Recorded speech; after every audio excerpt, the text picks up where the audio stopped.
এই তুমি, নাম কি তোমার? ম্যাম, মাহিন। মাহিন, তুমি কি জানো এই কলেজে সময় মতো ক্লাসে আসা বাধ্যতামূলক? প্রতিদিনই তো লেট করো তুমি। দুঃখিত ম্যাম। আচ্ছা ঠিক আছে, এরকম যেন আর না হয়। রূপা বড়লোক ঘরের একমাত্র মেয়ে। বাবা বিশাল ব্যবসায়ী, মা গৃহিণী। তার মা বাবার স্বপ্ন ছিল সে একদিন টিচার হবে। রূপা সেই স্বপ্ন তাদের বাস্তবে রূপ দিয়েছে। ওর দুজন বন্ধু আছে, একজনের নাম রিমি, আরেকজনের নাম শিফা। অন্যদিকে গরিব ঘরের ছেলে হচ্ছে মাহিন।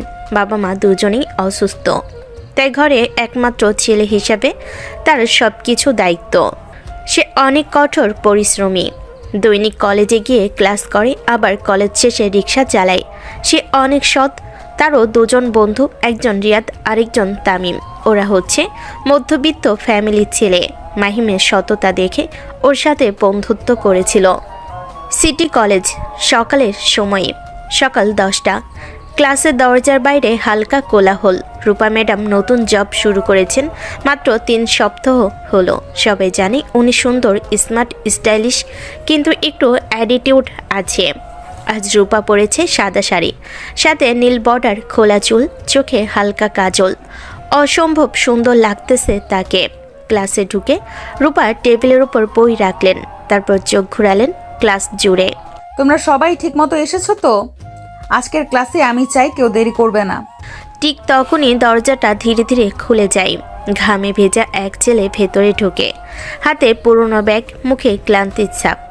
এই যে তুমি, থামো। ক্লাসে এভাবে ঢোকা যায়? সময় দেখেছো? দুঃখিত ম্যাম, রাস্তা একটু। চুপ। তোমাদের প্রজন্মের কোনো শৃঙ্খলা নেই। আর এই জামাটার অবস্থা কি? এভাবে কেউ কলেজে আসে? Ma'am sorry. দুঃখিত বললেই হবে না। তুমি যদি সময়, পোশাক, আচরণ এগুলো ঠিক না রাখো, তাহলে শিক্ষিত হওয়ার মানে কি? জি ম্যাম, আমি চেষ্টা করব। বসো। মাহিন যেয়ে ওর বন্ধুর কাছে বসলো। কিরে ভাই, তুই কি সারাদিন বাসের উপরে থাকিস নাকি? শালা একটু আগে আসবে না? আরে ভাই, কাজ শেষ করতে লেট হয়ে গেছে। এখানে আমার কি দোষ বল? আমি কি ইচ্ছে করে বিয়ে করতেছি নাকি? রূপা আবার বোর্ডে লেখাই মন দেয়, কিন্তু তার চোখে অল্প অস্বস্তি। মনে মনে ভাবেন, এমন ছেলেরা কেন পড়াশোনা করতে আসে বুঝি না। করলে সঠিকভাবে করবে, সময় মতো সব কিছু করবে। ক্লাস শেষ হওয়ার সময় রূপা খাতাগুলো গুছিয়ে নিচ্ছেন। ছেলেটা তখনও পেছনে চুপচাপ বসে আছে, হয়তো অন্যদের মতো তাড়াহুড়ো করে বেরিয়ে যেতে পারছে না। বিকালবেলা ঢাকার নামি এক এলাকা, ধানমন্ডি, 9 নম্বর রোড। চারপাশে দোতলা, 3তলা বাড়ি, লোহার গেট, ফুলে ভর্তি বারান্দা। এরই মধ্যে এক দোতলা বাড়ি, চকচকে নাম ফলকে লেখা রূপা ভিলা। ভিতরে ঢুকলেই বোঝা যায় এ বাড়িতে শৌখিনতা আছে। ড্রয়িং রুমে নরম সোফা, পাশে গ্লাস টেবিলের উপর রাখা দামি ফুলদানি, আর দেওয়ালে ঝুলছে একটা বড় ছবি রূপার, বিশ্ববিদ্যালয়ের কনভোকেশনে তোলা। রূপা তখন ডাইনিং টেবিলের পাশে দাঁড়িয়ে মোবাইল দেখছে, চুল খোলা, হালকা গোলাপি টপ, চোখে বিরক্তির ছাপ। রূপা, খেতে বসবি না? ঠান্ডা হয়ে যাচ্ছে খাবার। মা, একটু পরে আসছি, মাথা ব্যথা করছে। সারাদিন কলেজে গিয়ে এসেও মোবাইল না ছাড়লে ব্যথা করবে। কি এমন দেখছিস ওইটাই? মা, একটু রিল্যাক্স করার সময় পাই না, তাই। কলেজের ছাত্ররা এমন বিরক্ত করে, ওদের জ্বালায় কিছু পারি না। আবার কারোর সঙ্গে ঝামেলা করেছো নাকি? তোর এই গরম মেজাজ একটু কমাস। সবাই তো বলে আমাদের মেয়েটা সুন্দরী, বুদ্ধিমতী, কিন্তু রাগটা একটু বেশি। বাবা, এখনকার ছাত্ররা শৃঙ্খলা বোঝে না। আজকে একটা ছেলেকে ক্লাসে ধমক দিলাম, এমন জামা পরে আসে যেন বাজারের দোকান থেকে সরাসরি ক্লাসে ঢুকে পড়েছে।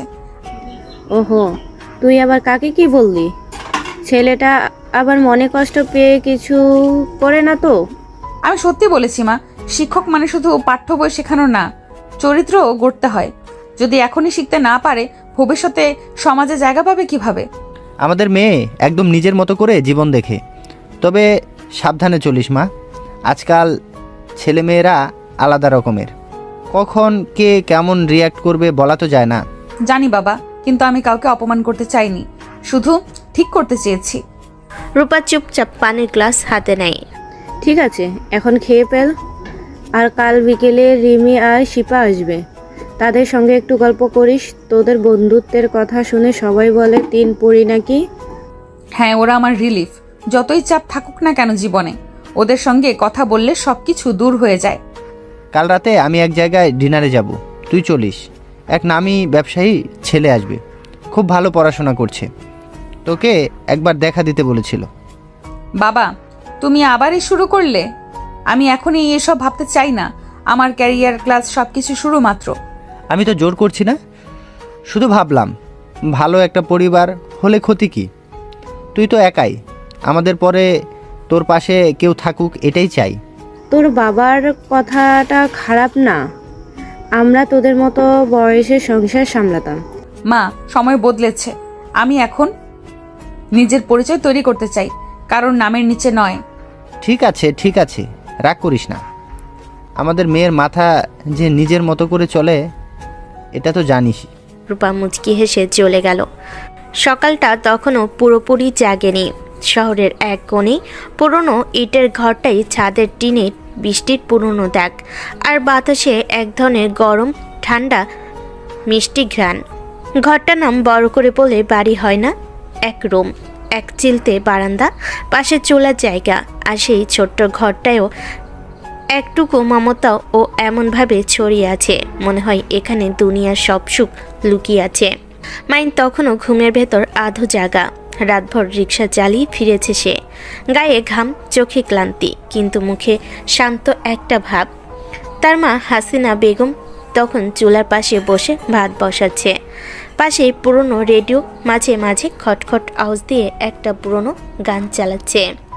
চলো না ঘুরে আসি অজানা কোনো দ্বীপে। হায় রে আল্লাহ, আমার পোলা আবার ঘুমায়নি ঠিক মতো। কালও তো বললাম একটু কম কাজ কর, শরীর ভাঙ্গে যাবে। আরে মা, কষ্ট না করলে ঘরে হাড়ি চড়বে কেমনে? কালও তো তুমি বলছিলে চাল শেষ হইছে। আজ কলেজে যাওয়ার আগে একটু চাল কিনে আনবো বাজার থেকে। মা হেসে উঠে চুলার ধারে বসে থাকা পুরনো হাঁড়িটা নাড়ালেন। তোমার মতো ছেলেরে আল্লাহ দিক সবাই রে। তুই রিক্সা চালাস, তাও কলেজে পড়িস, আবার ঘরের দায়িত্বও নিছোস। তোর বয়সের ছেলেরা এখন ঘুরে বেড়ায়, প্রেম করে, মোবাইল ধরে বসে থাকে। তুই শুধু আমারে আর তোর বাপরে নিয়েই ভাবিস। মাইন উঠে দাঁড়ালো। প্রেমের টাইম কই মা? প্রেম করলে তো 3 বেলা খাওয়া লাগবে, কফি খাওয়াতে হবে, গিফট দিতে হবে। আমার প্রেমে এ বাড়িতে। মা চুপ করে গেল, চোখে জল চিকচিক করছে, কিন্তু হাসি দিয়ে ঢেকে দিলেন। আহারে, আমার জীবন তোদের নিয়ে, তোরে মানুষ করব ইনশাআল্লাহ। একদিন তুই অফিসে কাজ করবি, নিজের একটা ঘর হবে। আমি ওই ঘরে চৌকাঠে বসে তোরে অফিসে যাইতে দেখব, এই স্বপ্নটাই দেখি। ইনশাল্লাহ আম্মু। বাবা রহিম মিয়া তখন পাশে চেয়ারে বসে কাশছে। পুরনো একটা গামছা দিয়ে মুখ মুছে বলল, এই ছেলে, তোমার মা আবার কেঁদে ফেলবে। সকাল সকাল দুঃখের গল্প না করি, চলো। আজকে আবার কলেজ নাকি রিক্সা আগে? কলেজ আগে, তারপর দুপুরে রিক্সা, বিকেলেও হয়তো লাগবে। আজ কলেজে টিচার রূপা ম্যাম থাকবেন, বলেছে একটা প্রেজেন্টেশন দিতে হবে। ওই তো, কলেজের নাম নিতে শোনা গেলে গর্ব লাগে। আমি তো বুঝি না এসব, ইংরেজি টিচারদের প্রেজেন্টেশন কেন লাগে, কিন্তু তোর মুখে শুনে ভালো লাগে রে। টিচার হইলে করা হইতেই হয়, তাই না? মানুষ গড়ার কাজ তো। তোর বাপও তো করা ছিল আমারে নিয়ে। ওই পুরনো কথা আনিস না আবার। আমি করা ছিলাম তোর ভালোর জন্য। তোমরা এখনও ছোট ছেলের মতো ঝগড়া করো। এই ঘরে যদি কেউ সুখে থাকে তাহলে সেটা তোমরা দুইজন। আমি শুধু দেখি এই অভাবের ঘরে কত শান্তি লুকানো আছে। একটু পরে মা একটা পাতিল থেকে ভাত নামায়, তাতে ডাল, আলু ভর্তা আর একটু শুকনো মরিচ। এই তাদের সকালের খাবার। মা ভাত তুলে মাহিনের সামনে রাখে। খা, গরম গরম। ডালটা একটু বেশি লবণ হয়ে গেছে। মা, তোর হাতের রান্নায় লবণ বাড়লে সেটাও মিষ্টি লাগে। আহা, দারুণ হইছে। তুমি জানো আমি কয়টা দোকানে খাইছি, কিন্তু তোমার মতো ডাল কেউ রান্না করতে পারে না। এই কথাটা শুনলে আমার ঘরের সব ক্লান্তি দূর হয়ে যায়। বাইরে তখন সূর্য উঠছে। রিকশার ঘন্টা, বাচ্চাদের স্কুলে যাওয়ার আওয়াজ। পাশের বাড়ির রেডিও সব মিলিয়ে শহরের ভোরটা জমে উঠেছে। মাহিনের বাবা হালকা কাশতে কাশতে চায়ের কাপ নিয়ে বসে আছে। রিক্সাটা ঠিক আছে তো? কাল দেখলাম টায়ার আবার একটু ঢিলা। হ, ঠিক করব বিকেলে। মনু ভাইয়ের দোকানে দেব, উনি কম দামে কাজটা করে দেয়। বাবা, তুমি ডাক্তার দেখাও না কেন? কাশি বেড়ে গেছে। ডক্টর দেখাইতে টাকা লাগে রে। তুই রিক্সা চালাস, কলেজে পড়িস, আমি কেমনে চাই? তোর মা একটু গরম পানি দেয়, আর ওষুধের দোকানে যে সিরাপটা আছে সেটা খেলেই কেটে যায়। কেটে যায় না। আমি কাল ওই দোকানে যাবো, তোমার জন্য সিরাপ আনবো। এইবার আর না বলবা না। মাহিন খাবার খেয়ে উঠে দাঁড়ায়। শার্টটা একটু পুরনো কিন্তু ধোয়া পরিচ্ছন্ন। ব্যাগে বই গুছিয়ে নেয়, একটা ছোট্ট বোতলে পানি নেই। এই ব্যাগটা তো ছিঁড়াই গেছে, নতুন একটা কিনে নিস। আহারে মা, নতুন ব্যাগ কেনার চেয়ে চাল কেনা বেশি দরকার। এইটা চলবে এখনো। তোর মতো ছেলে লাখে একটা হয়। আমি তোকে নিয়ে গর্ব করি, অনেক বড় হ। দোয়া করো মা। প্রতিদিনের সকাল মানে নতুন লড়াই। কেউ যুদ্ধ করে অফিসে, কেউ মাঠে, কেউ রাস্তায়, আর মাহিন যুদ্ধ করে নিজের ভেতরে অভাবের সঙ্গে। কিন্তু কলেজের গেট পেরোলেই সেসব ভুলে যায়, যেন দারিদ্র্যের সীমানা পেছনে ফেলে এক দণ্ড নতুন পৃথিবীতে ঢুকে পড়ে। যেন দারিদ্র্যের সীমানা পেছনে ফেলে এক খণ্ড নতুন পৃথিবীতে ঢুকে পড়ে। সকাল 8টা পেরোতেই কলেজের আঙ্গিনায় জমে উঠেছে এক অন্যরকম কোলাহল। কারো হাতে ক্রিকেট ব্যাট, কারো হাতে ফাইল, কেউ আবার গেটের পাশে দাঁড়িয়ে চা খাচ্ছে। চারপাশে ছাত্রছাত্রীদের হাসি, গল্প, হুটহাট ফিসফিস, সব মিলিয়ে প্রাণবন্ত এক সকাল। গেটের ধুলোয় ভরা পথে ঢুকছে মাহিন। গেটের পাশেই দাঁড়িয়ে আছে রিয়াদ, হাতে চা, মুখে বড়সড় হাসি। ওরে মাহিন, এদিকে রে ভাই। কই তুই? ভাবছিলাম আজকেও লেট মারবি। আরে না রে, আজ একটু আগে বের হইছি। মা ভাতটা তাড়াতাড়ি দিছে। আগে বের হয়েছিস? তাও এই সময় এলি? তুই না একদিন বলেছিলি সময়ই টাকা? তাহলে বুঝি তোর টাকাও একটু দেরিতে আসে, হ্যাঁ?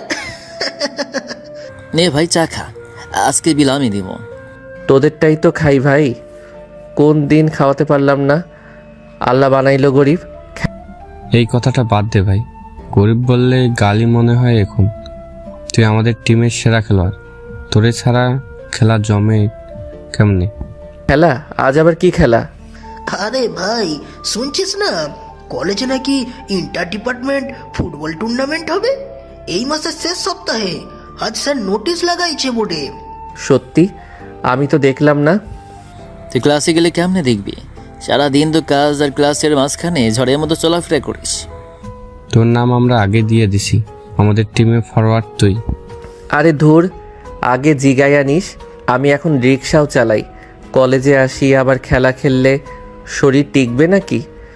ভাই তুই খেললেই টিম আগুন লাগে। কত বছর তুই না গোল মেরে কলেজ নাম কইরা দিছস। ওইটা ভাগ্য ছিল রে। তাও দেখি যদি সময় পাই খেলবো। ওরা সবাই হাঁটতে হাঁটতে ক্যান্টিনের দিকে যায়। ক্যান্টিনে পুরনো টিনের ছাদে সূর্যের আলো পড়ে চকচক করছে। ভিতরে একপাশে পাউরুটি, সিঙ্গারা, ডিম ভাজি, আর কোণে একটা পুরনো ফ্যান ঘুরছে ক্লান্তভাবে। ভাই এখন সিরিয়াসলি প্ল্যান করি, কে কোন পজিশনে খেলবো। আমি গোলকিপার থাকবো, আমার হাতে আগুন বল ধরবো, তবু মিস করবো না। ও আগুন আছে ঠিকই, কিন্তু গতবার হাতেই বল ঢুকাইছিলি, মনে নেই? তুই বল ধরবি না, বল তোরে ধরবে। এখন দেখি ম্যাচে কে হারে। তুই যদি গোল না মারিস আমি তোরে পিঠে চড়ে ঘুরাইবো মাঠে। সবাই হেসে উঠল। কথাবার্তা হাসি ঠাট্টার মাঝে ক্যান্টিনের মালিক হাসান চাচা এসে বলে, ওরে তোরা আজ টিফিন দিবি না নাকি? 1 কাপ চাকা, তারপর খেলা করিস। পড়াশোনা কেউ করে না আজকাল। চাচা আজকে টাকা নাই, কাল দেবো। জানি, কাল মানে কখনোই না। চাচা আমার নামে লিখে রাখেন, কাল আমি দিব। তুই দিস না, দিলেও চলবে। তুই ভালো ছেলে রে মাহিন, তোরে আল্লাহ অনেক দিবে। ওরা আবার হাসতে শুরু করে, কিন্তু মাহিনের মুখে হালকা নরম ভাব আসে। সে জানে কাল মানে ওর কাছে সত্যি কাল। সে দেবে, দেরি হলেও দেবে। একটু পর কলেজের ঘন্টা বাজে, সবাই উঠে দাঁড়ায়। চল, আজ রূপা ম্যামের ক্লাস আছে, দেরি হলেই কানে ময়লা পরিষ্কার করে দিবেন। রোমা ম্যাম, আসলে সিঙ্গি চোখে আগুন ভাই, কোথায় বজ্রপাত, কিন্তু তবুও সবাই ক্লাসে যায়। সবাই হেসে ফেলে। ওরা চারজন হাঁটতে হাঁটতে ক্লাসের দিকে যায়। রাস্তায় ছেলেমেয়েরা হাসছে, কেউ বল ছুটছে, কেউ ক্লাস নোট নিচ্ছে। মাহিনের চোখ ধরা পড়ে কলেজের পুরনো গাছটা আর ছায়ে বসে সে বহুদিন রিক্সা চালানোর পর একটু বিশ্রাম নিয়েছে। ওরা ক্লাসরুমে ঢোকার আগে ঘন্টা বাজে আবার, কিন্তু রূপা ম্যাম তখনও আসেননি। সবাই আসনে বসে পড়ে। ভাই আজকে যদি ম্যাম খুশি থাকেন আমরা খেলার জন্য ছুটি যাব। আরে উনি খুশি হইলে বরফও আগুন হইব। চুপ কর, চুপ কর, ম্যাম আসতেছে মনে হয়। দরজা খুলে যায়, সবার মুখে নিস্তব্ধতা। আর ভেতরে প্রবেশ করে রূপা ম্যাম, সাদা শাড়ি, গলায় কালো স্কার্ফ। ক্লাসে ঢুকেই এত হইচই কেন? তোমরা কি কলেজে পড়তে আসছো নাকি বাজারে তর্ক করতে? সবাই চুপ। মাহিম মাথা নিচু করে আছে। Communication is not only words, it's attitude. তোমাদের কথা বলার ধরন, পোশাক, চোখের ভঙ্গি সবকিছুই কমিউনিকেশনের অংশ। মাহিন, বলো তো তোমার কাছে কমিউনিকেশন মানে কি? মাহিম হঠাৎ দাঁড়িয়ে যায়, ঘাম জমে কপালে। সবাই তাকিয়ে আছে তার দিকে। ম্যাম, আমার কাছে কমিউনিকেশন মানে একে অপরের কথা বোঝা।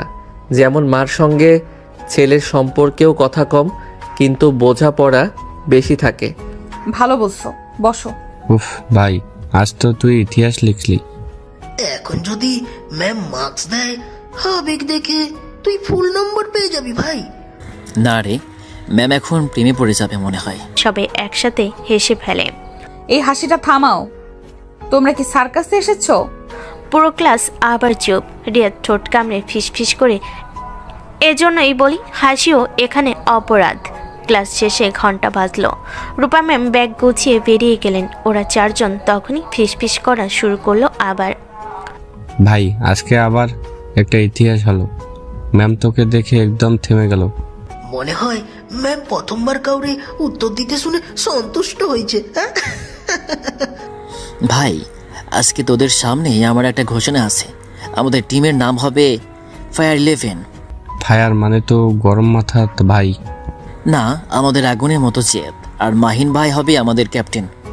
আমি না রে, আমি এসব পারি না। তুই রিয়াদ হবি ক্যাপ্টেন। তুই না থাকলে টিমেই থাকবে না ভাই। তোর মতো স্পিরিট সেটা আমাদের কেউ শেখাতে পারে না। আরে কলেজের সব সিনিয়রও তো তোর নাম জানে। ওই ছেলেটা যেই খেলায় গোল হবেই। ভাই আমি তো খেলার মানুষ না, শুধু মাঠে একটু দৌড়াই। দৌড়ে নেই তো জীবন ভাই। কেউ দৌড়ে টাকায়, কেউ স্বপ্নে। তুই দুটোই করছিস। চল মাঠে যাই, খালি পায়ে খেললেও একটা ওয়ার্ম আপ দেই। ওরা চারজন মাঠে যায়। বড় মাঠের একপাশে কাকেরা বসে আছে, কয়েকটা ছেলে বল মারছে। মাটিতে রোদ পড়েছে, বাতাসে শুকনা ধোলা। রিয়াদ বলটা পায়ে নিয়ে ছুড়ে দেয় মাহিনের দিকে। মাহিন মুহূর্তেই বলটা ধরে ঘুরে দাঁড়িয়ে তামিমকে পাস দেয়। বল যেন জীবন্ত, ওদের হাসির সঙ্গে নাচছে। গোল দে ভাই, গোল দে। মাহিন লাফিয়ে উঠে বলটাকে কিক মারে। বলটা সরাসরি মাঠের গোলপোস্টে আঘাত করে ফিরে আসে। সবাই হেসে ওঠে। ভাই তুই মানুষ না, রোবট। এইভাবে শট মারে কেউ? তাইলে কালই কোচের কাছে যাই, আমাদের টিমের নাম যাওয়া। ভাই কালকে যদি ম্যাচ হয়, এই বলটা দিয়ে খেললে তো গোলের আগে ফেটে যাবে। তাহলে তো গোল দেওয়ার আগেই বিস্ফোরণ। আরে ভাই, এই বলটা তো ওই স্কুল টুর্নামেন্ট থেকে রয়ে গেছে, এতদিন ধরে আছে, এখনো মারা যায় না। মানে এরকম লেজেন্ডারি বল। আমাদের মতোই তো ভাই, ফাটা জামা, পুরনো জুতা, তবুও মাঠে নামিয়ে হাসি মুখে। ঠিক বলছিস ভাই, আমাদের টিমের নাম হওয়া উচিত লাস্ট হোপ। লাস্ট অফ মানে কি? শেষ আশার দল। ব্যানারেই লিখবো, আমরা হারলেও হাসি। হা হা হা। লাস্ট হোপ মানে কি? শেষ আশার দল। ব্যানারেই লিখবো, আমরা হারলেও হাসি। না ভাই, আমি তামিমের নামটাই পছন্দ করি, ফায়ার 11। শুনতেই আগুন আগুন লাগে। নাম যাই হোক ভাই, আমরা যদি একসাথে খেলি সেটাই বড় ব্যাপার। আমি চাই আমরা শুধু টিম না, পরিবার হই। ওদের চারজনের কিছুক্ষণের জন্য ওরা চারজনেই কিছুক্ষণের জন্য চুপ হয়ে যায়। চারপাশে রোদ ঝলমল করছে, বাতাসে ঘাসের গন্ধ। দূরে কয়েকটা মেয়ে হাঁটছে, তাদের মধ্যে রূপাও আছে, কিন্তু মাহিনের চোখ পড়লেও সে চুপ করে থাকে। ভাই কালকে রূপা ম্যাম আবার কাকে বকবে জানিস? অবশ্যই তোরে, কারণ তুই রুটিনের শেষ ঘন্টায়ও আসিস। না ভাই, এবার নতুন ম্যাম শিকার খুঁজবে। সবাই হেসে ওঠে। মাহিন একটু অপ্রস্তুত হয়ে যায়। তোরা সব কিছুতেই ম্যামকে নিয়ে পড়ো কেন? উনি ভালো টিচার, সিরিয়াস মানুষ। ভাই সিরিয়াস মানুষরাও কখনো কখনো চোখে মায়া রাখে। আজকে তোকে জিজ্ঞেস করার পর ওনার চেহারায় কিছু একটা ছিল, বুঝলি? মানে আমাদের ভাইয়ের দিকে ম্যামের হৃদয় একটু নড়ে চড়ে বসেছে। আরে রিক্সা চালিয়ে কথাটা জানলে কি আর এমন করে ডাকতাম। সবাই থেমে যায়। এই কথাটা হাওয়ায় কেমন যেন ভারী হয়ে ঝুলে থাকে। ওরা জানুক বা না জানুক, আমি লজ্জা পাই না। আমি খারাপ কিছু করি না। কাজ মানে কাজ। রিক্সা চালিয়ে যদি আমি মা বাবার মুখে হাসি রাখতে পারি, সেটাই আমার গর্ব। ভাই আমরা জানি তুই আমাদের গর্ব। তুই খেটে যাচ্ছিস, কারো কাছে হাত পাতিস না, সেটাই বড় কথা। একদিন তো নিজের বাইক থাকবে ভাই, তখন তুই রিক্সা না স্পিডে স্বপ্ন চালাবি। হ্যাঁ, আর আমরা পেছনে বসে বলবো, ক্যাপ্টেন মাহিন স্পিড কমা। সবাই আবার হেসে ওঠে। হাসির ফাঁকে বাতাসে একটা সুখের গন্ধ ভেসে বেড়ায়। একটু পর ওরা ক্যান্টিনে যায়। ওরা বসে আছে একসাথে, সামনে 3 কাপ চা আর বিস্কিটের প্যাকেট। ভাই কালকের খেলায় কাদের সাথে আমাদের ম্যাচ? কমার্স ডিপার্টমেন্টের সাথে। ওরা কিন্তু শক্ত দল। রাফি ভাই আছে, ফুটবল খেলোয়াড়। রাফি ভাইয়ের নাম শুনে ভয় পাস না, আমি আছি। হ্যাঁ তুই থাকলে ভয় না, কিন্তু গোল পোস্টটাই ভয় পায়। ভাই আমাদের ভয় পেতে হবে না, আমরা খেলবো মন থেকে। জিতলে ভালো, হারলেও অভিজ্ঞতা পাবো। ভাই তুই সব কথায় এমন শান্তভাবে উত্তর দিস কিভাবে? কারণ আমি জানি চিৎকারে জয় হয় না, বিশ্বাসে হয়। ওরা 3 জন কিছুক্ষণ চুপ করে থাকে। ভাই এই চায়ের দোকানে আমাদের অনেক গল্প জমে আছে। কালকে ম্যাচের পর আবার এখানে আসবো, ফলাফল যাই হোক। আর যদি জিতি তখন পুরো ক্যান্টিনে চা খাওয়াবো। আর হারলে? তাহলে রিয়াদ বিল দেবে। সবাই আবারও হেসে ওঠে। হাসির ফাঁকে সূর্যের নরম আলো আসে। কলেজ মাঠের কোণে বাতাসে ধুলা উড়ছে, কি অপরূপ দৃশ্য। ছুটির ঘন্টা বাজলো, ক্লাস শেষ। কলেজের গ্যাংয়ের ছাত্রছাত্রীরা একঝাঁক মধ্যে বেরিয়ে পড়লো। কেউ ক্যান্টিনে, কেউ লাইব্রেরিতে, কেউ মাঠে। ভাই আজকে সরাসরি বাসায় যাবি? না ভাই, একটু গ্যারেজে যাব। আজ সন্ধ্যা পর্যন্ত চালাতে হবে। তোরা তো প্রতিদিন এইভাবে দেখি, ক্লাস কাজ আবার রাতে পড়া। ক্লান্ত হোস না ভাই? ক্লান্তি আসে না ভাই, ক্লান্তই আসলে তো স্বপ্ন বন্ধ হয়ে যাবে। ঠিক বলেছিস ভাই, এগিয়ে যা তুই, মন থেকে দোয়া করি রে ভাই। ওরা 3 জন হেসে চলে যায়। মাহিন এক রাস্তা ধরে হাঁটে, তার মুখে হালকা হাসি। মাহিন গ্যারেজের দিকে আগাতে থাকে। একটা ছোট অন্ধকার গ্যারেজ, রিকশার আওয়াজ, তেলের গন্ধ আর ভাঙ্গা লাইটের নিচে লোকজন বসে চা খাচ্ছে। ওই মাহিন, আয় রে, আজ একটু তাড়াতাড়ি আইসস। হ ভাই, আজ ক্লাসটা একটু আগে শেষ হয়েছে, ভাবলাম একটু আগে শুরু করি। ঠিক আছে, এটা নে, তোর রিক্সা ঠিকঠাক আছে, গতকাল তেল দিয়া রাখছি। প্যাডেলটা ঠিক আছে ভাই, একটু শক্ত লাগে। আহারে, চালালে ঠিক হয়ে যাইবে। আজকে টাউন ঘুরে একটু কাজ কর, সন্ধ্যার পরে ফেরত দিস। ঠিক আছে ভাই, ধন্যবাদ। মাইন তার আপন গতিতে চলতে শুরু করলো। কত মানুষের সাথে দেখা, কেউ সম্পূর্ণ টাকা দেয়, কেউ খুশি হয়ে বাড়িয়ে দেয়, কেউ বা ন্যায্য ভাড়াটুকু দেয় না। দুনিয়ার মানুষ এমনই, কেউ ভালো কেউ মন্দ। সূর্য তখন পশ্চিম আকাশে হেলে পড়েছে। গলির শেষে ছোট্ট টিনের ঘরে এক ছায়াময় নীরবতা। দূরে ভাঙ্গা রাস্তায় একটা রিক্সা ধীরে ধীরে চলে আসছে। রিক্সার হ্যান্ডেল ধরে থাকা ছেলেটার মুখে ঘাম, কপালে ধুলো। রিক্সাটা গ্যারেজের সামনে রেখে সে চেন খুলে ফেলে, হাত মুছে গলা দিয়ে পানি খায়। তারপর ব্যাগটা কাঁধে তুলে ধীরে ধীরে হাঁটতে হাঁটতে নিজের ঘরের দিকে যায়। আজ বেশ ক্লান্ত লাগতেছে। বাবা এত দেরি করলি? মনটা কেমন কাঁপছিল সারাদিন। আজ একটু বেশি সময় লেগে গেল মা, রাস্তায় ট্রাফিক ছিল। তোর মুখটা দেখ, একদম শুকনা হয়ে গেছে। কিছু খাইছিস? না মা, সুযোগ পাইনি, দুপুরে পানি খেয়েই পার হয়েছি। মা তাড়াতাড়ি একটা মাটির গ্লাসে পানি ঢেলে দেয়, সামনে বাড়িয়ে ধরে। এইটা খা, তারপর হাত মুখ ধুয়ে আয়, গরম ভাত রেডি আছে। দিন দিন তোর এই কাজের চাপটা বাড়তেছে, আর কত এমন করে চলবে? হ্যাঁ, যতদিন দরকার বাবা, তোমরা তো ভালো থাকো, সেটাই বড় কথা। ভালো থাকবো কি করে? তোকে দেখি দিন দিন কাহিল হইতেছিস। আর শুনলাম আজ কোনো এক লোক তোরে রাস্তায় মেরেছে, তাই না? মাহিন থেমে যায়, মা চমকে উঠে তাকায়। কি বলতেছেন? কে মারছে আমার ছেলেরে? গ্যারেজের মঈন বলছিল এক যাত্রী ভাড়া না দিয়ে বেয়াদবি করছে। মঈন বাধা দিতে হাত তুলছে। মাহিন একটু চুপ করে, তারপরে হেসে ফেলে যেন কিছুই হয়নি। আরে বাবা, এসব রোজকার ঘটনা, আমি কিছু বলিনি। রোজকার ঘটনা মানে কি? মানুষ এমন নিষ্ঠুর হয় কিভাবে রে বাবা? তুই তো শুধু পরিশ্রম করিস। মা কাঁদতে শুরু করে। মাহিন তাড়াতাড়ি কাছে গিয়ে মার কাঁধে হাত রাখে। মা, কাইদো না তো, আমি ঠিক আছি। মানুষ রাগে যা খুশি করে, কিন্তু আমি তো জানি কষ্টকে হার মানালে মন বড় হয়। তুই যতটা ধৈর্য ধরিস আমি অতটা পারি না রে। তোর জায়গায় আমি থাকলে হয়তো মারে জবাব দিতাম। জবাব দিলে শান্তি পাইতাম না বাবা। জানিস, তোরে আমি অনেক ভয় করি। এই অভাবের ভেতরে তুই এমন শান্তভাবে বাঁচিস, মনে হয় একদিন তুই আলোর পথে যাবি। আলো তো এই ঘরেই আছে মা, তোমরা আছো, তোমাদের ভালোবাসা আছে, এর চেয়ে বড় আলো কোথায় পাবো? এই ছেলেটা না বড় মানুষের মতো কথা কয়। তিনজনের মুখে তখন ছোট একটা হাসি, কিছুক্ষণ চুপচাপ। মৃদু বাতাসে কেরোসিন ল্যাম্প দুলছে। চল খেয়ে নে, গরম ভাত, ডাল, আলুর ভর্তা তোর পছন্দের। আহারে, মার হাতের ভর্তা পৃথিবীর সেরা খাবার। তোর মতো খুশি মানুষ দেখি নাই।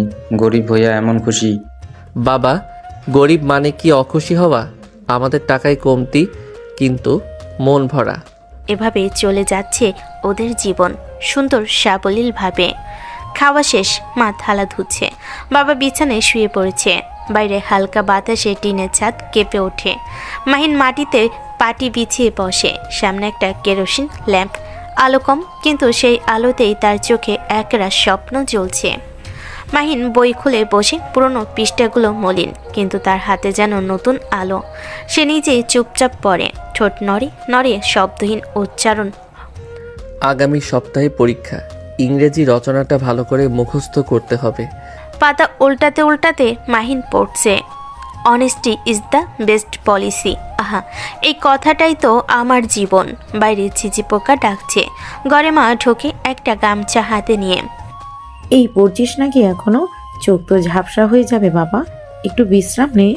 না মা, আর একটু পড়ি, পরীক্ষা সামনে, ভালো রেজাল্ট করলে হয়তো বৃত্তি পাবো, তারপর তোমাদের কষ্টটা কিছুটা কমবে। তুই শুধু আমাদের কথা ভাবিস, নিজের কথা কই ভাবিস না? আমি তো তোমাদের মাঝেই আছি মা, নিজের কিছু আলাদা নেই। মা চুপ করে ছেলের মাথায় গামছা রাখে, ঘাম মুছে দেয়। আল্লাহ তোকে অনেক বড় করুক বাবা। মা চলে গেলে মাহিন আবারও বই চোখ রাখে, তার চোখে আলোর প্রতিফলন, ঠোঁটে নরম হাসি। ধীরে ধীরে ল্যাম্পের আলো নিভে আসে। মাহিন চোখ ঘষে বই বন্ধ করে শুয়ে পড়ে। বাইরে চাঁদের আলো জানালা দিয়ে ঢোকে, যেন নিঃশব্দে আশীর্বাদ দিচ্ছে। সকালে আলতো আলো ফুটছে, মোরগ ডাকে, পাশের ঘরে হাঁড়িতে পানি ফুটছে, টিনের চালে টুপটাপ শিশির পড়ছে। মা এসে দরজার পাশে দাঁড়ায়, ছেলেকে দেখে। মাহিন, উঠ বাবা, সকাল হইয়া গেছে, আজ কলেজে যাবি না? মাহিন আদো ঘুমে চোখ মেলে। উঠতেছি মা, 5 মিনিট দে। তোর এই 5 মিনিট মানে অর্ধ ঘন্টা। উঠ, না হলে আবার লেট হইবি।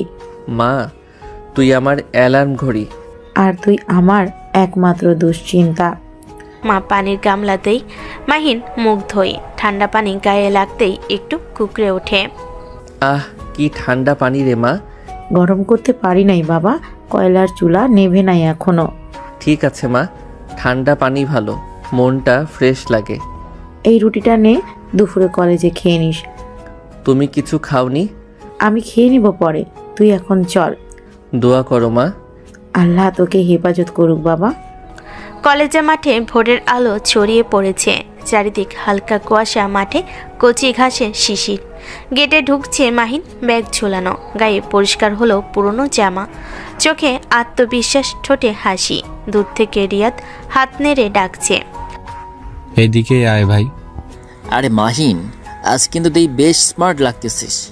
কোনো প্রেমিকা আসতেছে নাকি? প্রেমিকা না বেটা, প্রেমিকা পাস কোন জায়গা দিয়া? তোমার চোখ গেছে তাই বন্ধু এমন লাগতেছে। আরে তাই নাকি ভাই? সবাই হেসে ওঠে, মাহিনও হেসে কাঁধে হাত রাখে তানজিলের। তোমরা বন্ধুরা না থাকলে আমি হয়তো হাসতেই পারতাম না। ওই রিক্সা চালানোর কাজের পরও তুই যেভাবে এনার্জেটিক থাকিস, আমাদের শেখা উচিত তোর থেকে। কাজ মানে কষ্ট না ভাই, কাজ মানে দায়িত্ব। আমি ওটা করেই খাই, তাই ওটাই আমার গর্ব। সবাই চুপ করে, মুহূর্তের জন্য নীরবতা নামে। তারপর তামিম পরিবেশ হালকা করতে বলে, আজ বিকেলে ফুটবল ম্যাচ আছে, তুই আসবি তো? গ্যারেজে কাজ থাকলে আসতে পারবো না ভাই, তবে শেষ হলে অবশ্যই মাঠে যাব। না, তুই না এলে টিমই হারবে। তুই গোল না খেলে খেলার মজাই নাই। দেখি রে, চেষ্টা করব। এখন মাহিন ক্লাস করছে, সামনে শিক্ষক ব্ল্যাকবোর্ডে সূত্র লিখছেন। সে মনোযোগ দিয়ে শুনছে আর খাতায় টুকে নিচ্ছে। পাশের বন্ধুরা মাঝে মাঝে চুপি চুপি হাসছে, কিন্তু বন্ধুদের কেউ কেউ তা খেতে চায়, কেউ গল্পে মেতে ওঠে। কিন্তু মাহিন চুপচাপ ব্যাগ কাঁধে নেয়, কলেজ গেটের পাশে দাঁড়িয়ে এক মুহূর্ত। মাহিনের মনে তখনও কাজের তাগিদ। একটা বৃদ্ধা মানুষ উঠছে আর তার রিকশায় কেউ বাজারে ব্যাগ দিচ্ছে, কেউ স্কুল থেকে নামছে। রিকশার ঘন্টি বাজে, চাকার শব্দ যেন গান বাজে। সেই গান কেবল সে শোনে, ঘাম ঝরে, তবু তার মুখে একটা শান্তি, কারণ সে জানে এই কষ্টটাই তার স্বপ্নের সিঁড়ি। কাজ শেষে বাসে চলে আসে, বাসে খাওয়া দাওয়া করে বিকালে মাঠে যায়, কারণ আজকে খেলা।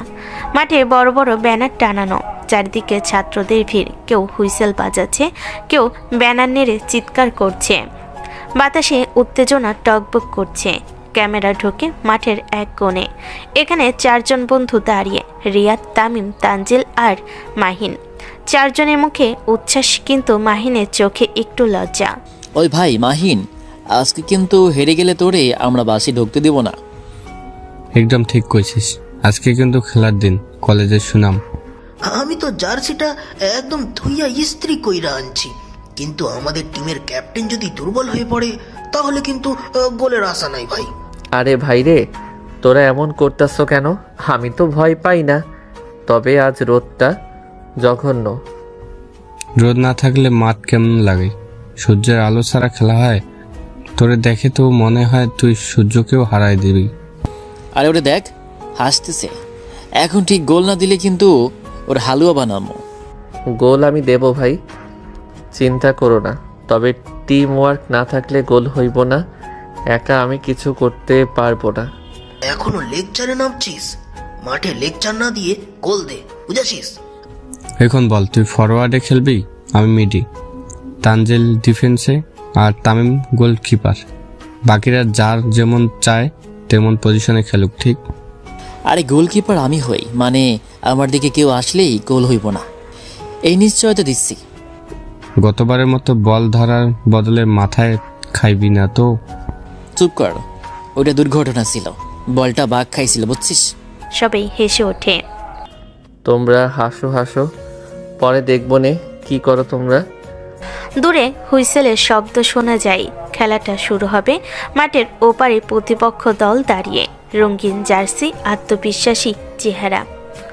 ওদের দেখ, মনে হয় ওরা বিশ্বকাপ খেলতে নামছে। মাঠের মাঝখানে 2 টিম দাঁড়ানো, হুইসেল বাজে, খেলা শুরু। রিয়াদ, পাস দে ভাই, পাস দে, আমার সামনে জায়গা খালি। 1 সেকেন্ড দে, বল এখন আমার পায়ের নিচে, একটু ড্রিবল মারি। বেশি ড্রিবল না, নইলে বল হারাবি।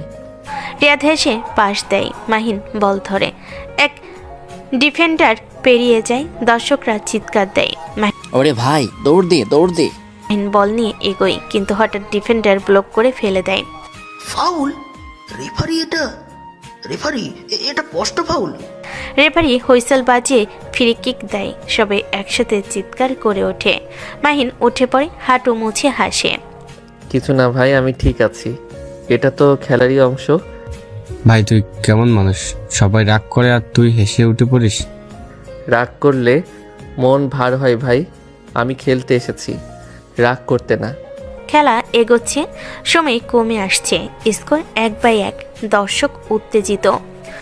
ভাই এই শেষ 5 মিনিটে যদি গোল না দেই তাহলে কিন্তু আমাদের নাম থাকবে ইতিহাসে ড্র টিম। এবার শুধু মাহিনের উপর ভরসা। ভাই রক্ষণের দায়িত্ব আমি নিচ্ছি, কেউ ঢুকতে পারবে না। রিয়াদ বল পাস দেয়, মাহিন পায়ের নিচে নাই, সামনে 3 জন ডিফেন্ডার। দর্শকদের চিৎকার, মাঠে গর্জন। মাহিন প্রথম ডিফেন্ডারকে পাশ কাটিয়ে যায়, দ্বিতীয় ঘুরে পেরিয়ে যায়, তৃতীয় জন সামনে আসে। সে হঠাৎ বলটা হালকা করে লভ করে, তারপর নিচে ছুটে গিয়ে বলটা আবার নেয়। ভাই শট দে ভাই। মাহিন বলটা তুলে নেয়, এক ঝটকায় কিক করে দেয়। বল বাতাসে ঘুরে গোলপোস্টের দিকে ছুটে যায়। আর সেই মুহূর্তটাই যেন সময় থেমে যায়। বলটা বাতাসে উড়ে সূর্যের আলোয় ঝিকমিক করে, আর তারপর জালে গিয়ে লেগে থামে। গোল। মাঠ জুড়ে চিৎকার, গর্জন, হাততালি। মাহিন দাঁড়িয়ে নিঃশব্দে হাসছে। কেউ তার নাম ধরে ডাকছে, কেউ ছুটে এসে জড়িয়ে ধরছে। বন্ধুরা তাকে কাঁধে তুলে নেয়। তামিম চেঁচিয়ে বলে, আমরা জিতেছি ভাই। রিয়াদ আর তানজিল হাততালি দিচ্ছে। সূর্য তখন ধীরে ধীরে ডুবে যাচ্ছে মাঠের পেছনে। ঘামের গন্ধ, ধুলোয় ধোয়া আর সেই হাসির শব্দে ভরে গেছে চারপাশ। খেলা শেষে সবাই বাড়ি চলে যায়। পরের দিন সবাই আবার ক্লাসে আসে। ভাই ভাবতে পারছিস আমরা আসলে ফাইনালে চলে গেছি। এই কলেজের ইতিহাসে এইবারও আমাদের ডিপার্টমেন্ট ফাইনালে যায়নি।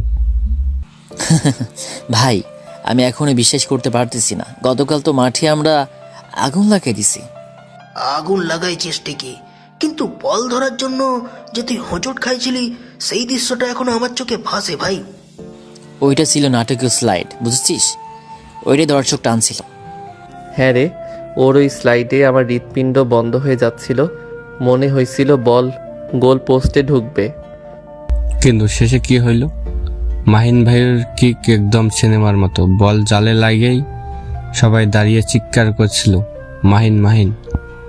ভাই ওই মুহূর্তটা আমি কোনোদিনও ভুলবো না রে। ওইটা শুধু গোল না, ওইটা আমাদের একটা পরিশ্রমের ফল ভাই। একদম ভাই, আমরা শুরুতে সবাই হাসতো, বলতো এই ছেলেরা খেলে কি। এখন তারা মাঠে এসে বসে আমাদের দেখতেছে। ওদের মুখ বন্ধ করে দিছি ভাই। মাহিন তুই জানিস, তোর ওই গোলটা না দিলে আজ আমরা এখানে বসে গল্প করতাম না। আমি একা কিছু না ভাই, তোরা না থাকলে গোলও হতো না। রিয়াদের পাস না থাকলে বল পেতাম না। তানজিল না থাকলে ডিফেন্স ভাঙতাম না। তামিম না থাকলে গোল বাঁচত না। আরে থাম থাম, এখন লজ্জা দিস না। তুই আমাদের নেতা ভাই, এই মাঠে সবাই তোরে ক্যাপ্টেন বলে। হ্যাঁ ভাই, এখন থেকে তুই আমাদের ক্যাপ্টেন মাহিন। ভাই জানিস আমি রাতে ঘুমাইতে পারিনি, বারবার মাথায় ঘুরছিল আমরা ফাইনালে।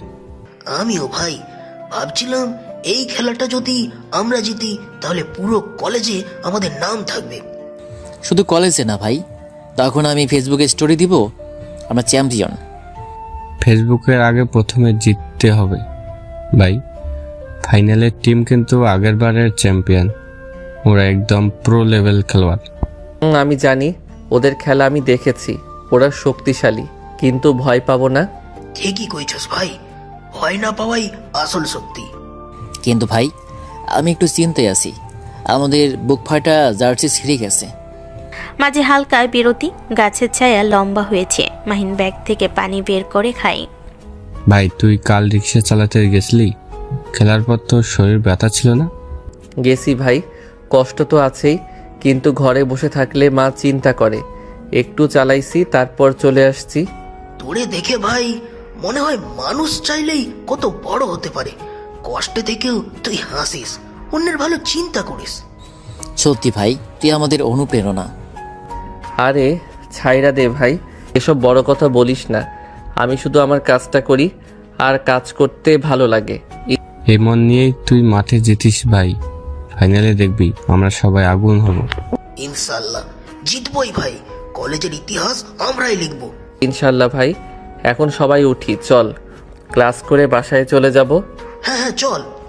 দরজা খুলতেই প্রবেশ করে রূপার প্রিয় বান্ধবী রিমি আর শিফা। দুজনেই উজ্জ্বল ঝলমলে, একদম শহুরে মেয়ে, হাতে উপহার, মুখে খুশি। আরে ম্যাডাম, আজ এমন মুখ করে বসে আছো কেন? তোমার বাড়িতে ঢুকে তো মনে হচ্ছে কেউ মারা গেছে। হ্যাঁ, সকালে দেখলাম তুমি ক্লাসে আগুনের মতো রেগেছিলে। কি হয়েছে বলো তো? কিছু না, শুধু ক্লাসের কিছু ছাত্র আছে যারা সময়ের মূল্য বোঝে না, ওদের কথাই ভাবি, আর আমি সেজন্যই রেগে গিয়েছিলাম। উফ রূপা, তুমি জানো পুরো এক অফিসার। আজকে ক্লাসে সবাই কাঁপছিল ভয়ে। আমি তো দূর থেকে দেখছিলাম, তুমি যেভাবে তাকিয়েছিলে মনে হয় ওদের অর্ধেক ছেলেপিলের হার্টবিট বন্ধই হয়ে গিয়েছিল। কিন্তু মাঝে মাঝে তোমার একটু বেশি সিরিয়াস হওয়া উচিত নাকি? কলেজ তো শুধু পড়াশোনার জায়গা না, অনেক সময় মানুষকে বোঝারও জায়গা। ওহ, এখন আমাদের শিফা ম্যাডাম মানবিকতা পড়াবে? মুখে হাসি, সবাই হেসে ওঠে। না, সত্যি বলছি রূপা, তুমি অনেক ভালো শিক্ষক, সবাই জানে। কিন্তু তুমি কখনো কখনো এত কঠোর হয়ে যাও যে ছাত্ররা তোমার কাছে কিছু বলতে ভয় পায়। ভালো লাগা আর ভয় পাওয়া দুটোই শ্রদ্ধার অংশ শিফা।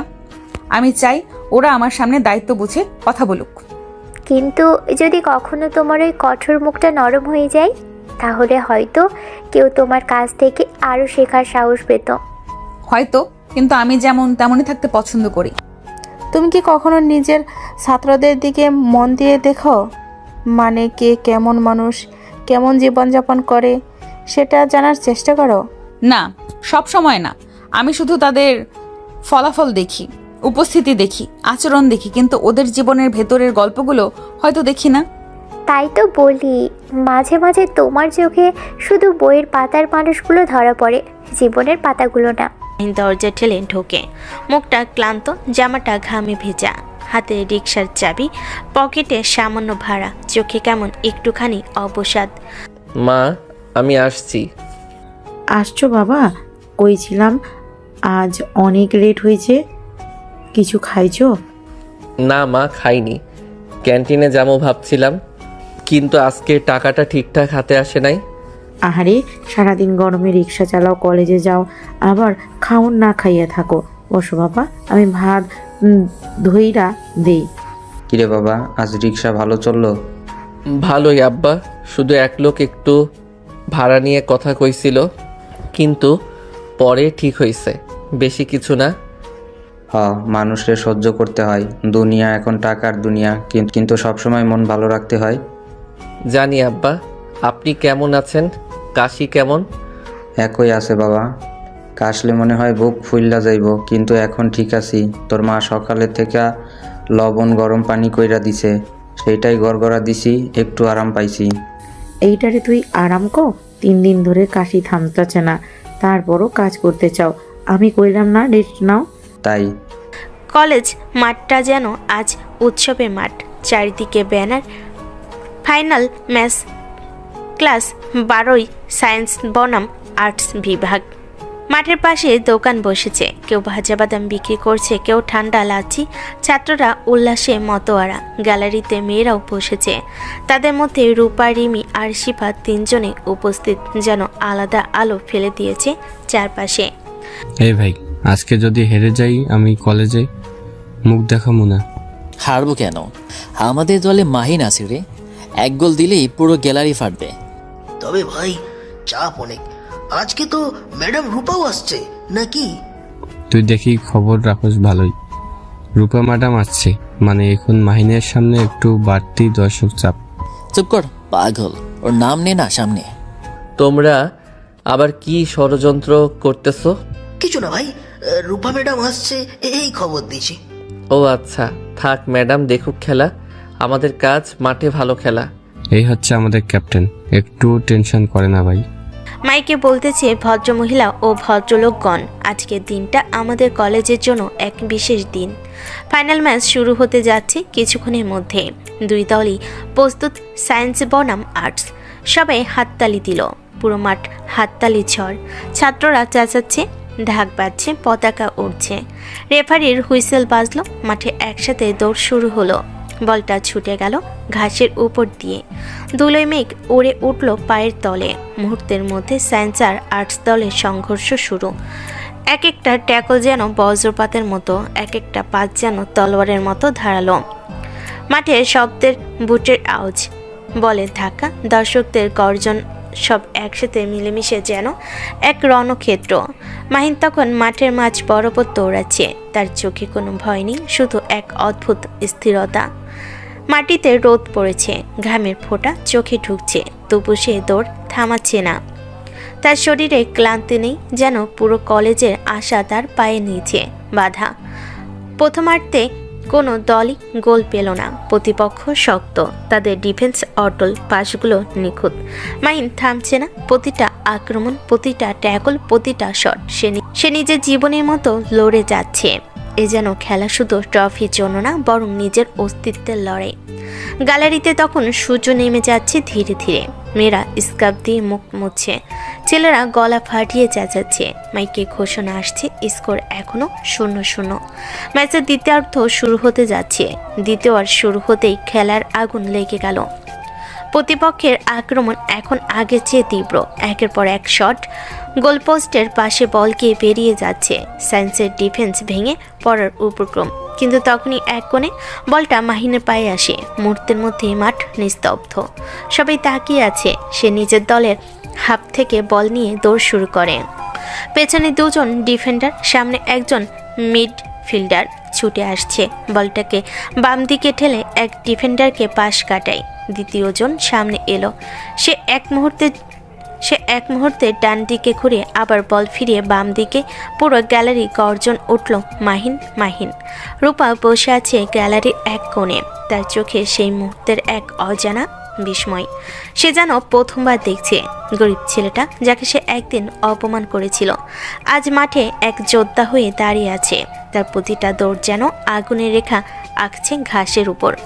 মাহিন এখন পেনাল্টি বক্সের কাছে। গোলকিপার দাঁড়িয়ে আছে প্রস্তুত। ডিফেন্ডাররা ছুটছে পেছন থেকে। সে বলটাকে থামে। হঠাৎ এক শট নিল। বলটা উড়ে গেল বাতাসে, সোজা গোলপোস্টের ডান দিকের কোণে। এক মুহূর্তে নীরবতা, তারপর পুরো মাঠ বিস্ফোরিত হয়ে গেল। গোল! গ্যালারিতে সবাই লাফিয়ে উঠল। পতাকা উঠছে, ছাত্ররা একে অপরকে জড়িয়ে ধরছে। কেউ চিৎকার করছে, কেউ কাঁদছে আনন্দে। রিয়াদ, তামিম, তানজিল ছুটে এসে মাহিনকে জড়িয়ে ধরল। মাঠ যেন উল্লাসে কাঁপছে। খেলা কিন্তু এখানে শেষ হয়নি। আর্টস দল হাল ছাড়েনি। তারা এখন সর্বশক্তি দিয়ে আক্রমণ শুরু করেছে। একের পর এক শট। মাহিন ডিফেন্সে নেমে বল কেড়ে নিচ্ছে, আবার সামনে দৌড়াচ্ছে। তার জার্সি এখন ঘামে ভিজে গেছে, হাঁপাচ্ছে, কিন্তু তার চোখে সেই আগুন এখনো জ্বলছে, সময় করাচ্ছে। শেষ মিনিট চলছে, স্কোর 1/0। রেফারি বাঁশি বাজানোর অপেক্ষা করছে। দর্শকের গলা শুকিয়ে তাকিয়ে আছে মাঠের দিকে। আর্টস দল শেষ মুহূর্তে কর্নার পেল। পুরো মাঠ নিস্তব্ধ। বলটা আকাশে উঠল। সবাই লাফ দিল। একটা ধাক্কা, এক টান, তারপর বলটা মাহিনের পায়ে এসে পড়ল। সে এক মুহূর্ত নষ্ট করলো না, সোজা লং পাস দিল সামনে। আর সেই পাস দিয়ে বলটা ছুটে গেল সময়ের শেষের দিকে। রেফারির শেষ বাঁশি বাজালেন। মাঠ তখন বিস্ফোরিত। Science champion, science champion. বন্ধুরা মাহিনকে কাঁধে তুলে নিল। ধুলো উড়ছে, হাসির শব্দে আকাশ কাঁপছে। কেউ পতাকা ঘোরাচ্ছে, কেউ কাঁদছে আনন্দে। কোচ এসে ছেলেদের জড়িয়ে ধরেছে। মাইকে ঘোষণা আসছে, ফাইনাল ম্যাচের সেরা খেলোয়াড় মাহিন। আরে মাইরি রে, আজকে তোরে কেমন লাগছে বলতো? আমার তো বুকের ভেতর এখনো ধপধপ করছে রে ভাই। ভাবছিলাম ওই গোলটা যাবে না, কিন্তু যেভাবে মারলি, হায় আল্লাহ, পুরো মাঠ চুপ। ভাই, আমি তো নিজেও ভাবছিলাম গোলটা ঢুকবে না, কিন্তু যেই দেখি গোল পোস্ট খালি, একবারেই লাগাই দিলাম। পরে আর কিছু মনে নাই, শুধু শুনলাম গ্যালারি ফাটতেছে। দোস্ত, আমি তো শেষ দিকে ভয় পাইছিলাম রে। ওই কর্নারটা আল্লাহ জানে যদি ঢুকতো। তোর এই ক্লিয়ারেন্স না থাকলে আজকে সব শেষ। ভাই জানোস, আজকে খেলাটার সময় মনে হচ্ছিল সব কিছু থেমে গেছে, শুধু বল আর আমি। আমার কানে কিছুই আসতেছিল না। মনে হয়েছিল আমি যদি এখন না পারি, আর কোনোদিন পারবো না। আর পারবি না মানে? তুই তো আজকে কলেজের নাম উজ্জ্বল করেছিস। শিক্ষকরা গ্যালারি থেকে তালি দিচ্ছিল, আমি চোখে দেখেছি। ওই স্যার কামাল পর্যন্ত উঠে দাঁড়িয়ে দিছে। ভাই বিশ্বাস কর, এই মাটিতে আমি এত আনন্দ কোনোদিন পাই নাই। যখন বাঁশি বাজলো মনে হইল পুরো পৃথিবী থেমে গেছে। ওই মুহূর্তটা মনে আছে, বাঁশি বাজলো, আমরা সবাই একসাথে ইয়া ইয়া চিৎকার দিলাম। আল্লাহ, আমার গলায় এখনো ব্যথা রে ভাই। ভাই আমি একটা কথা বলি, আমরা যদি আজকে হেরেও যেতাম তাও এত খুশি থাকতাম না যতটা এখন গর্ব লাগতেছে। এই জয়টা আমাদের পরিশ্রমের ফল। কেউ তো আমাদের ফেভারিট ভাবেনি, মনে করছিল সায়েন্সের ছেলেরা ফুটবল পারে না, আর সবাই দেখলো পারে, খুব ভালোই পারে। হ্যাঁ ভাই, এই মাঠেই আমি অনেকবার পড়েছি, অনেকবার ঠকেছি, কেউ বিশ্বাস করেনি। আজকে শুধু মনে হইতেছে সব কষ্ট সার্থক হইছে। আরে না না, শুনে চোখে পানি আসতেছে। তোরে দেখি কষ্টের কবি হইয়া গেছিস রে। দোস্ত কবিতা বাদ দে, আগে চল কলেজের সামনে আইসক্রিম খাই। আজকে আমি দিমু চ্যাম্পিয়ন আইসক্রিম। আরে আইসক্রিম তো খাবই, কিন্তু আগে একটা ছবি। সন্ধ্যা নামছে ধীরে ধীরে, গ্রামের দিকে বাতাসের ধুলা আর মাটির গন্ধ। মাহিন দরজা ঠেলে ঘরে ঢোকে, ঘামে ভেজা জামা, কাঁধে ব্যাগ ঝুলে আছে, কিন্তু মুখে হাসি ফুটে আছে। মা, আব্বু, আজকে আমরা চ্যাম্পিয়ন হইছি। কলেজে সবাই পাগল হয়ে গেছে। আলহামদুলিল্লাহ, তাই নাকি মা? তাইলে তো আমার ছেলেটা আজ বের হয়েছে। খেলাটা কেমন হইল রে? তুই কেমন খেলি? ভালোই খেলেছি মা, একটা গোলও দিছি। সবাই চিৎকার করতেছিল। শেষ বাঁশি বাজার পর মনে হয়েছিল পুরো মাঠ আমাদের। গোল দিছস মানে? তাইলে তো সত্যি ভালো খেলছিস। আমাদের সময় আমরাও খেলতাম জানোস, ওই মাঠে না, স্কুলের পেছনের ধানের মাঠে। বল ছিল ফাডা, কিন্তু মজা ছিল দুনিয়ার সেরা। আব্বু, আপনি খেলতেন কোন পজিশনে? আমি ছিলাম ডিফেন্ডার, শক্ত ডিফেন্ডার, কেউ আমার সামনে দিয়ে যাইতে পারতো না। তখন বল মানে ছিল প্রাণ। একবার এক খেলায় বল ধরতে গিয়া পড়ে গেছিলাম, হাঁটু কেটে গেছিল, এখনো দাগ আছে দেখ। ওই দাগের গল্পটা কতবার শুনবো রে? প্রতিবারই নতুন করে বলেন। আরে ওই দাগ না থাকলে তোমার ছেলে আজ চ্যাম্পিয়ন হইতো না। রক্তের খেলার গুণ আছে। ঠিক কইছেন আব্বু। আল্লাহ তোর হেফাজতে রাখুক বাবা। তুই পরিশ্রম করছিস, তোর কপাল ভালো হোক। আজকে তোর মুখে যে হাসি দেখতেছি, অনেক দিন পর এমন আনন্দ দেখলাম। ঠিক কইছো। গরিব হইলে কি হয়েছে, মন চাইলে মানুষের অনেক কিছু করতে পারে। তুই যেমন পরিশ্রম করতেছিস, আল্লাহ চাইলে একদিন তোরে কেউ থামাইতে পারবে না। আব্বু, মা, আমি চেষ্টা করবো ইনশাল্লাহ।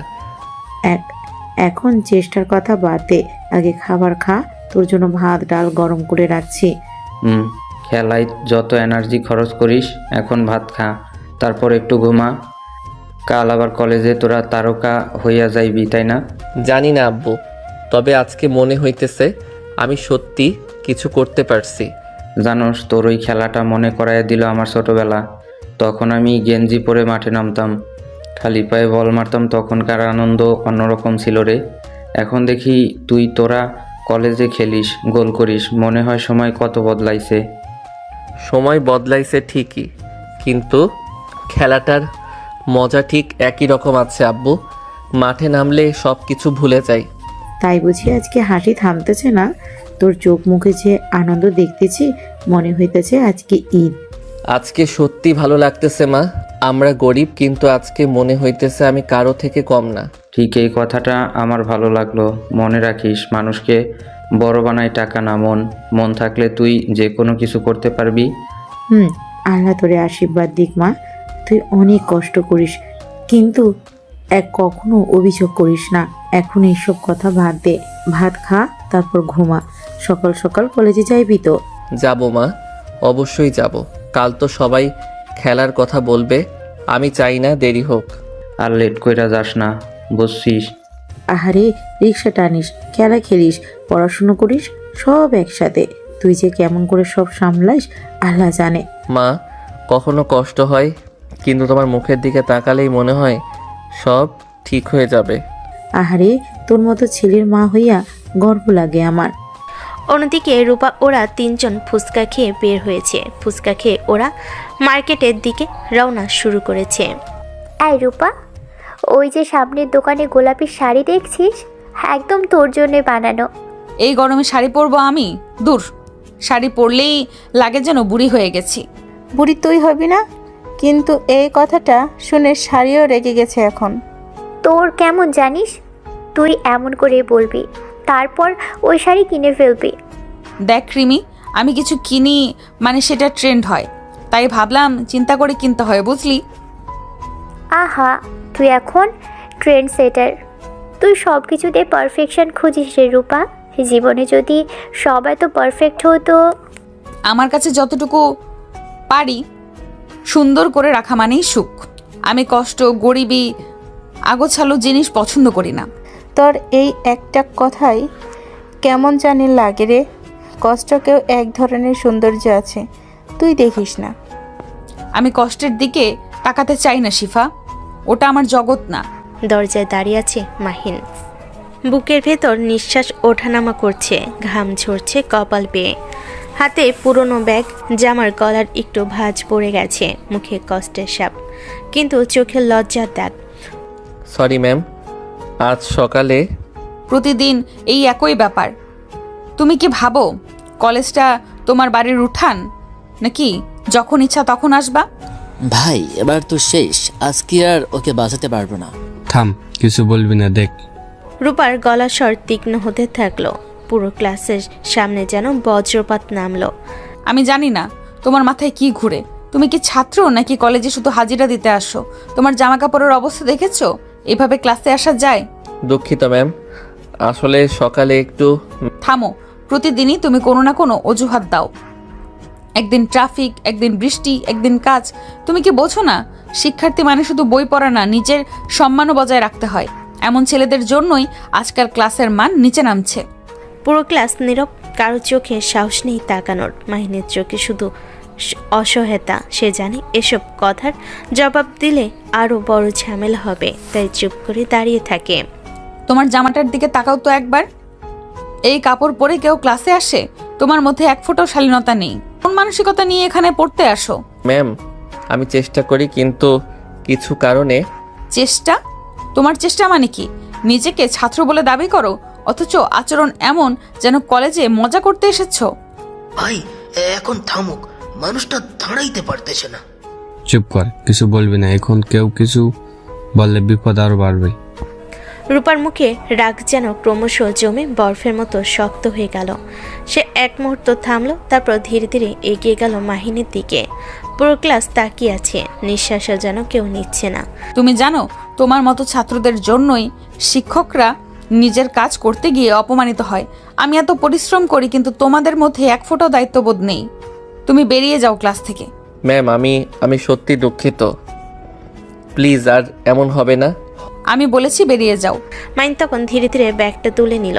তার মুখে কোনো কথা নেই, শুধু চোখে একরাশ লজ্জা আর কষ্ট। সে ঘুরে দরজার দিকে এগিয়ে যাচ্ছিল, ঠিক তখনই দাঁড়াও। পুরো ক্লাস আবার চমকে উঠল। রূপা এক ঝটকায় মাহিনের সামনে এসে দাঁড়ালো। তুমি ভাবো আমি মজা করছি? তুমি জানো না এইরকম আচরণ আমি কখনো সহ্য করব না। পুরো ক্লাস একটা আওয়াজে ছড়িয়ে পড়ল। রূপার হাতের আঘাতে মাহিনের গাল লাল হয়ে গেল। সবাই স্তব্ধ, কেউ কথা বলছে না। রূপার বুক ওঠানামা করছে রাগে, আর মাহিন নিঃশব্দে দাঁড়িয়ে আছে, চোখের কোণে জল টলমল করছে, কিন্তু সে কিছু বলে না। রিয়াদ, তানজিল, তামিম সবাই বসে আছে নিঃশব্দে। তারা জানে এখন কিছু বললে বিষয়টা আরো খারাপ হবে। এই চরটা মনে রাখবে, যাতে পরের বার আর সাহস না হয় এভাবে ক্লাসে ঢোকার। এই মাহিন, থাম থাম। ভাই দাঁড়া, কই যাস? দাঁড়া ভাই, প্লিজ দাঁড়া। ভাই তুই ঠিক আছিস? ঠিক আছি রে, কবে না এমন হয়েছে। থাক। থাক মানে? ভাই ও তো কি সবার সামনে থাপ্পড় মারলো? মানুষ তো নয়, এটা কি আচরণ? আমার হাত পা ঠান্ডা হয়ে গেছে ভাই, বিশ্বাস কর, এত দূর যে যাবে আমি ভাবতেই পারিনি। ভাই রাগ করিস না, ও ম্যাম শিক্ষক, আমি ছাত্র, ও রাগ করার অধিকার আছে। অধিকার? এভাবে মানুষকে অপমান করার অধিকার কোনো শিক্ষক পায়? আচ্ছা বাদ দে এটা ভাই। সকালটা কেমন জানি অদ্ভুত গুমেট ছিল। আকাশে রোদ আছে, কিন্তু তার ভেতরে চাপা অস্থিরতা। শহরের রাস্তাঘাটে মানুষের ভিড়, গাড়ির হর্ন, রিকশার ঘণ্টা, সব মিলিয়ে এক ধরনের কোলাহল। রূপা আজ কলেজের উদ্দেশ্যে বের হবে একটু তাড়াতাড়ি। মাথায় রাগ এখনও ধিকি ধিকি করছে। গতকাল সে যেরকম করে মাইমকে সবার সামনে থাপ্পড় মেরেছে, তার ভিতরে একরকম অপরাধবোধ আছে, কিন্তু সেটা রাগের নিচে লুকানো। অন্যদিকে মাহিন আজ খুব চুপচাপ। গত রাতে ঘটনাটা তাকে ভিতর থেকে ছিন্ন ভিন্ন করে ফেলেছে। তার বন্ধুরা তাকে বোঝানোর চেষ্টা করেছে, কিন্তু ব্যথা তো ব্যথাই। তবুও ভোরে উঠে আবার রিক্সা নিয়ে বের হয়েছে। জীবন তো থেমে থাকে না। রূপা ম্যাম রাস্তা পার হচ্ছেন, ফোনে কিছু দেখছিলেন। হঠাৎ একটা বাইক বেপরোয়া হয়ে এসে তার গায়ে ধাক্কা মারে। তিনি রাস্তার উপর ছিটকে পড়েন, হাতের ফোন উড়ে গিয়ে দূরে পড়ে ঘাড়ের পাশে, আর কপাল কেটে রক্ত বের হয়। লোকজন চিৎকার শুরু করে, আরে আপার মাথায় লেগেছে। বাইক কারটা পালাইতেছে ধর ধর। কেউ পানি দেয়। রূপা যন্ত্রণায় চোখ খুলতে পারছে না। আমি উঠতে পারছি না। মাহিন রিক্সা নিয়ে রাস্তা দিয়ে আসছিল। সামনে ভিড় দেখে রিক্সা থামে, নেমে গিয়ে জিজ্ঞেস করে, কি হয়েছে ভাই, কে আঘাত পাইছে? লোকজন সরে দাঁড়াতে সে দেখে মাটিতে পড়ে আছে রূপা ম্যাম। তার মুখের রং ফ্যাকাশে, মাথা থেকে রক্ত ঝরছে। সে দৌড়ে যায়। ম্যাম, আপনি শুনতে পারতেছেন? ম্যাম। রূপা ম্যাম দুর্বল চোখে তাকানোর চেষ্টা করে। আমি খুব ব্যথা পাচ্ছি, আমার মাথা ঘুরছে। মাহিমের পুরো শরীর শিউরে ওঠে। কেউ ভিডিও করবেন না দয়া করে, অ্যাম্বুলেন্স ডাকেন। লোকজন ছুটে যায় ফোন করতে, কিন্তু অ্যাম্বুলেন্স আসতে সময় লাগবে শুনে মাইন আর অপেক্ষা করতে পারে না। সে নিজের রিক্সা সামনে আনে। দুইজন ভাই প্লিজ সাহায্য করেন, ম্যামকে রিক্সায় তুলতে হইব। দুজন লোক এগিয়ে আসে। তারা অত্যন্ত সাবধানে রূপা ম্যামকে তুলে রিক্সায় বসায়। ম্যাম, আপনি চিন্তা করবেন না, আমি আসি, কিছু হইবে না। মাইন যেন নিজের সব শক্তি দিয়ে প্যাডেল টিপছিল, আর তার মনে একটাই কথা, ম্যামকে বাঁচতেই হইব যেভাবেই হোক। বাতাসে রিক্সার চাকা শস্য শব্দ করছে। রূপা মাঝে মাঝে কাঁপছে, চোখ বন্ধ হয়ে আসছে। ম্যাম, চোখ বন্ধ করবেন না, আমার খুব কষ্ট হচ্ছে। আর একটু প্লিজ ধৈর্য রাখেন। সিগন্যাল লাল, কিন্তু মাহিন থামে না। মাহিন চিৎকার করে জরুরি পথ ছাড়েন। মানুষ পথ খুলে দেয়। রিক্সা এভাবে ছুটে চলে, আরও দ্রুত, আরও মরিয়া হয়ে। কিছুক্ষণ পর হসপিটালে নিয়ে যায়। আপনি কি তার নিকট যান? জি মানে না ম্যাডাম, আমি রাস্তায় পাইছি, রক্ত পড়তেছিল তাই এনেছি। ঠিক আছে, আপনার নাম লিখে দিন। হাত কাঁপতে কাঁপতে মাহিন ফর্ম পূরণ করে। রূপাকে ধীরে ধীরে আইসোলেট রুমে নেওয়া হয়। মাহিন পাশে পড়ে থাকা রূপার ফোনটি হাতে তুলে নেয়। স্ক্রিন ভাঙ্গা, শুধু স্ক্রিনে আসে আম্মু কলিং। মাহিন ভয় কাপা হাতে কল রিসিভ করে। মাহিন, হ্যালো রূপা, কই আছো মা? ফোন ধরো না কেন? আন্টি, আমি ওনার ছাত্র, আমার নাম মাহিন। ছাত্র? রূপা কোথায়, কি হয়েছে? আন্টি প্লিজ শান্ত থাকবেন, উনি অ্যাক্সিডেন্ট করছেন, বাইক ধাক্কা দিছে, আমি হাসপাতালে এনেছি। হায় আল্লাহ, কোন হাসপাতালে বাবা? আমার মেয়ের কি কিছু হয়েছে? সিটি কেয়ার হাসপাতাল আন্টি, ডাক্তাররা স্ক্যান করছে, রক্ত পড়ছিল, কিন্তু উনি অজ্ঞান ছিলেন কিছুক্ষণ। বাবা, তুমি ওরে নিয়ে আসছো? আল্লাহ তোমার হাজার গুণ ভালো করুক। তুমি থাকলে আমার মেয়ের জানটা বাঁচবে। আন্টি আপনারা আইসেন, আমি সামনে আছি ওনার পাশে। একটু দাঁড়াইয়া থাকো বাবা, আমি আসতেছি। ডাক্তারের সাথে কথা বলা শুরু করলো, এবং সে বলল ডাক্তারকে যে তার ফ্যামিলির লোকজন আসতেছে, এবং বলল সে চলে যাবে। কেন? উনি আমার ম্যাম, ওনার পরিবারের সামনে গেলে উনি হয়তো লজ্জা পাবেন, আর যদি জানেন কে হাসপাতালে দিয়ে এসেছে তাহলে উনি অস্বস্তি বোধ করবেন। তুমি ভালো মানুষ ছেলে, মন পরিষ্কার থাকে তোমার।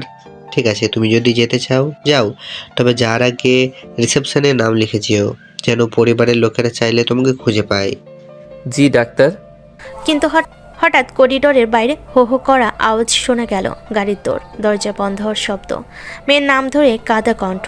এ থেকে বোঝা গেল রূপার বাবা মা এসেছে। মাইন তড়িঘড়ি করে পিছনে ফিরে তাকালো। তার মনে হলো এখন যদি তারা আমাকে দেখে, আমাকে প্রশ্ন করবে, পরিচয় জানতে চাইবে। ম্যাম সুস্থ হলে আমাকে দেখে অস্বস্তি হবে। তার বুক ধরফর করতে লাগলো। এই মুহূর্তে দেখা হওয়া মানে ঘটনা জটিল হয়ে যাওয়া। সে দ্রুত রিসেপশনের দিকে হাঁটা শুরু করলো। হাঁটার ভেতর একটা তাড়াহুড়ো, একটা ব্যথা, একটা ভয়, সব মিলে এক অনুভূতি। রিসেপশনে গিয়ে নাম লিখলো মাহিন ছাত্র। রিসেপশনের আপা বলল, আপনি থাকবেন না? না আপা। হাসপাতালে দরজা ফিরিয়ে শরতে হাওয়া তার মুখে লাগে, কিন্তু সে বুঝতে পারছিল না এই হাওয়া স্বস্তি না দুঃখের। হাসপাতালে রাত কখনোই পুরো রাত নয়, সেখানে সবসময় একটা অদৃশ্য শব্দ লেগে থাকে। সাইলেন্স থাকলেও সেই সাইলেন্সের ভেতরেই থাকে মানুষের হাঁপ ধরা নিঃশ্বাস, নার্সের স্যান্ডেলের শব্দ, অক্সিজেন সিলিন্ডারের হালকা শীষ আওয়াজ, আর দূরে কারোর বিলাপ। এমনই একটা রাত। রূপা তখনও বেডে শুয়ে, মাথায় ব্যান্ডেজ, স্যালিনের সুচ হাতে শিরায় ঢুকে আছে। জ্ঞান ফিরেছে আধা ঘন্টা হলো, কিন্তু পুরোপুরি পরিষ্কার না, মনে হচ্ছে স্বপ্নের ভেতর ঘুরে বেড়াচ্ছে। মা চেয়ারে বসে রূপার হাত ধরে আছেন, বাবা বসে আছেন, কিন্তু একটা প্রশ্ন তার মনে ঘুরছেই থামছে না। রাস্তায় আওয়াজ, ব্রেক থামার ঘোড়া, কেউ তাকে ডেকেছিল। একটা কণ্ঠ, ম্যাম আমি আছি, কিছু হবে না। বাবা, আমাকে কে হসপিটালে আনলো? বাবা একটু থমকে গেলেন, মা মাথা তুলেন, চোখে উদ্বেগ। তোর কোনো ছাত্র সম্ভবত ফোন দিয়েছে, ফোনে শুধু বললো আন্টি এসে যান, তারপর আর কথা বলিনি। আমার ছাত্র? হ্যাঁ, নার্স বলেছে ছেলেটা তোকে রাস্তায় পড়ে থাকতে দেখে তুলে এনেছে, স্ট্রেচারে তুলে দিয়েছে, তারপর বলেছে পরিবার আসবে, আমি যাই, এই বলে চলে গেছে। এভাবেই চলো। তারপরের দিন রূপাকে চেক আপ করার জন্য নিচে যেতে হলো। হুইল চেয়ারে বসে ধীরে ধীরে রূপাকে নিয়ে যাওয়া হচ্ছে, চাকা ঘুরছে টুপটুপ করে। হাসপাতালের করিডোরে দুপাশে অন্য রোগীদের হাহাকার, ডাক্তারদের ফিসফাস, চাওয়ালার ডাকে মিলেমিশে একটা ভয় ও দুঃখের বিস্ফোরণী তৈরি হচ্ছে। রূপার চোখ কিন্তু একটা জায়গায়, রিসেপশন ডেস্ক। সেখানে লাল মোটা খাতা রাখা, সেখানে সেই নাম লেখা। সে নামই আজ তার পৃথিবীর সবচেয়ে বড় রহস্য। রূপা হাতের আঙ্গুল চেপে ধরে চোখ কেঁপে ওঠে, শরীরে অজানা ভয়, অনিশ্চয়তা সব মিলেমিশে একটা ঝড় বইছে হৃদয়ের ভেতর। আপা, কালকে আমার মেয়েকে যিনি হাসপাতালে এনেছিলেন, আপনি বলেছিলেন রেজিস্টারে তার নাম আছে। রিসেপশনিস্ট মাথা নেড়ে বলেন, জি স্যার, উনি তাড়াহুড়ো করে চলে গেছেন, তবে নাম সময় সব লিখে গেছেন। আপা, আমি কি নামটা দেখতে পারি? এই নেন, এটাই সেদিনের এন্ট্রি। পরিচয়, ছাত্র যাকে এনেছেন রূপা ইসলাম। সময় 8:52। এটা দেখে রূপার চোখ বড় হয়ে গেল, মাথার ভেতর যেন কেউ শব্দগুলো হাতুড়ি দিয়ে ঠুকছে। মাহিনী কাল ক্লাসে যাওয়ার উপর রাগ, যাকে সবার সামনে অপমান, যাকে চর মারা, যার চোখে কান্না, সেই ছেলেটাই তাকে বাঁচাতে নিজের জীবন ঝুঁকি নিয়েছে। আর সেদিন এত অহংকারে তাকে তুচ্ছ করেছিল। রূপা হাত দিয়ে মুখ ঢেকে ফেলল, চোখ বেয়ে টপ টপ করে পানি পড়ছে, শরীর পুরো কাঁপছে, শ্বাস কাঁপছে। মা কি হলো, ব্যথা করছে? মা, ও আমার ছাত্র, আমি ওকে খুব কষ্ট দিছি, কিন্তু সে আমাকে বাঁচিয়েছে। এই নামটা কি তোর চেনা? জি বাবা, খুব। তুই তাকে চিনিস তো? কেমন ছেলে? ভালো মা, খুব ভালো। এত যে অপমানের পরেও আমাকে রাস্তায় ফেলে রেখে যায়নি, সে সাধারণ কেউ না। ঠিক বলছিস। আচ্ছা, এখন চেক আপ করতে চল, তারপর রেস্ট নে, সুস্থ হয়ে বাসায় চল, তারপর ওকে খুঁজিস। একটা দুর্ঘটনা মানুষকে কতভাবে বদলে দিতে পারে তার রূপা এখন প্রতিটা নিঃশ্বাসে বুঝতে পারছে। হাসপাতাল থেকে বাসে ফিরে আসার পর তার ভেতর অদ্ভুত নীরবতা তৈরি হয়েছে, যেন তার জীবনের কোনো এক অদৃশ্য ছায়া হাত বাড়িয়ে তাকে নতুন কিছু বুঝিয়ে দিতে চাইছে, কিন্তু সে এখনও সেই ছায়াকে ধরতে পারছে না। দুর্ঘটনার পর হালকা ব্যথা আছে, ডাক্তারের পরামর্শ অনুযায়ী বিশ্রাম চলছে, কিন্তু শান্তি নেই। মাথার ভেতর বারবার একটা নাম বাজছে, মাহিন। রূপার ভেতর যেন ঢেউ উঠে গেল, হাজার প্রশ্ন একসাথে মাথা ধাক্কা দিচ্ছে। এই ছেলেটি কি আমার স্টুডেন্ট মাহিন? তাহলে সে আমাকে বাঁচালো কেন? কিছু না বলে চলে গেল। আমি তো ওকে অনেক কষ্ট দিয়েছি। একটা দীর্ঘ নিঃশ্বাস ফেলে রূপা উঠে বসে। তার মা পাশে ঘর থেকে জিজ্ঞেস করে, মা, রূপা ওষুধ খাইছিস? ডাক্তার বলছিল 2টা বাদ দিবি না। হ্যাঁ মা, খাইছি। তোকে দেখে আজকাল চুপচাপ কেমন আছিস রে? একটু ব্যথা আছে, তবে আসলে শরীরের ব্যথা না, মাথায় একটু চাপ লাগছে। দুর্ঘটনা হইলে এমন হয় 3-4 দিন গেলেই ঠিক হয়ে যাবে। অন্যদিকে মাহিন কলেজে যাচ্ছে না। মাহিন, কলেজে যাবি না? আজকে না, মাথা ধরছে। 3 দিন ধরে তো মাথা ধরেছে শুনতেছি। কি হয়েছে বল? কিছু না, বাসায় থাকি। কারোর সাথে ঝামেলা করেছিস নাকি কেউ কিছু বলেছে? আমাকে বললে আমি বুঝতে পারবো। না মা, কেউ কিছু বলে নাই। আমি একটু বাইরে যাই। কোথায়? কই যামো? পাশের মোড়ে যামো। মাহিন বাইরে বের হয়, কিন্তু রিক্সা নিয়ে না, সে হাঁটতে থাকে। পরের দিন রূপা জেদ করে কলেজে আসে। মাথা এখনো ভার, কিন্তু সে আসবেই, কারণ সে কাউকে খুঁজছে। ও ভাবছিল মাহিন নিশ্চয়ই আজ ক্লাসে থাকবে। ওকে দেখে হয়তো একটু হাসবে, নয় হয়তো চুপচাপ বই খুলে বসে থাকবে। আগের মতো লেট করবে কিনা সেটাও রূপার মাথায় চলছিল। কিন্তু ক্লাসে ঢুকেই ও থমকে গেল। মাহিনের বেঞ্চটা খালি, পুরো খালি। যে ছেলেটা প্রতিদিন লেট করে এলো আসতো, আজ নেই। ও ভাবলো হয়তো পরে আসবে, কিন্তু না, পুরো ক্লাস শেষ হয়ে গেল। শিক্ষার্থীরা বেরিয়ে গেল, মাহিন আসে না। রূপা বসে রইল, চোখ বারবার চলে যাচ্ছে সেই বেঞ্চের দিকে। ও বুঝে গেল এটা সাধারণ উপস্থিতি না। তারপরও খোঁজ নিতে পারলো। অনেকদিন যাবৎ থেকে কলেজে আসছে না। এরপর মাহিনের বন্ধুদের সাথে দেখা হলো। তামিম, একটু কথা ছিল। জি ম্যাডাম, বলেন। মাহিনও কয়েকদিন ধরে ক্লাসে আসে না। তোমরা তো ওর খুব ঘনিষ্ঠ, কোনো সমস্যা হয়েছে নাকি? সত্যি বলতে ম্যাডাম, আমরাও ঠিক বুঝতেছি না। মানে তোমরা নাকি কালকের ওর বাসায় যাবে? জি ম্যাডাম, আসলে মাহিন কিছুদিন ধরে ঠিকমতো ফোন ধরতেছে না, মাঝে মাঝে মেসেজও দেখি সিনও দেয় না। আগে তো খুব রেগুলার ছিল, হাসি খুশিও ছিল, হঠাৎ এত চেঞ্জ কেন? ম্যাডাম, আমরা নিজেরাও চিনতে আসি। ক্লাসে আসা বাদ দিয়েই হুট করে আগে যেমন ছিল ওর এখনকার আচরণ একদম আলাদা। ওদের বাসা কোথায়? ব্রাহ্মণখোলা কলেজ থেকে আধা কিলোর মতো হবে, খুব দূর না।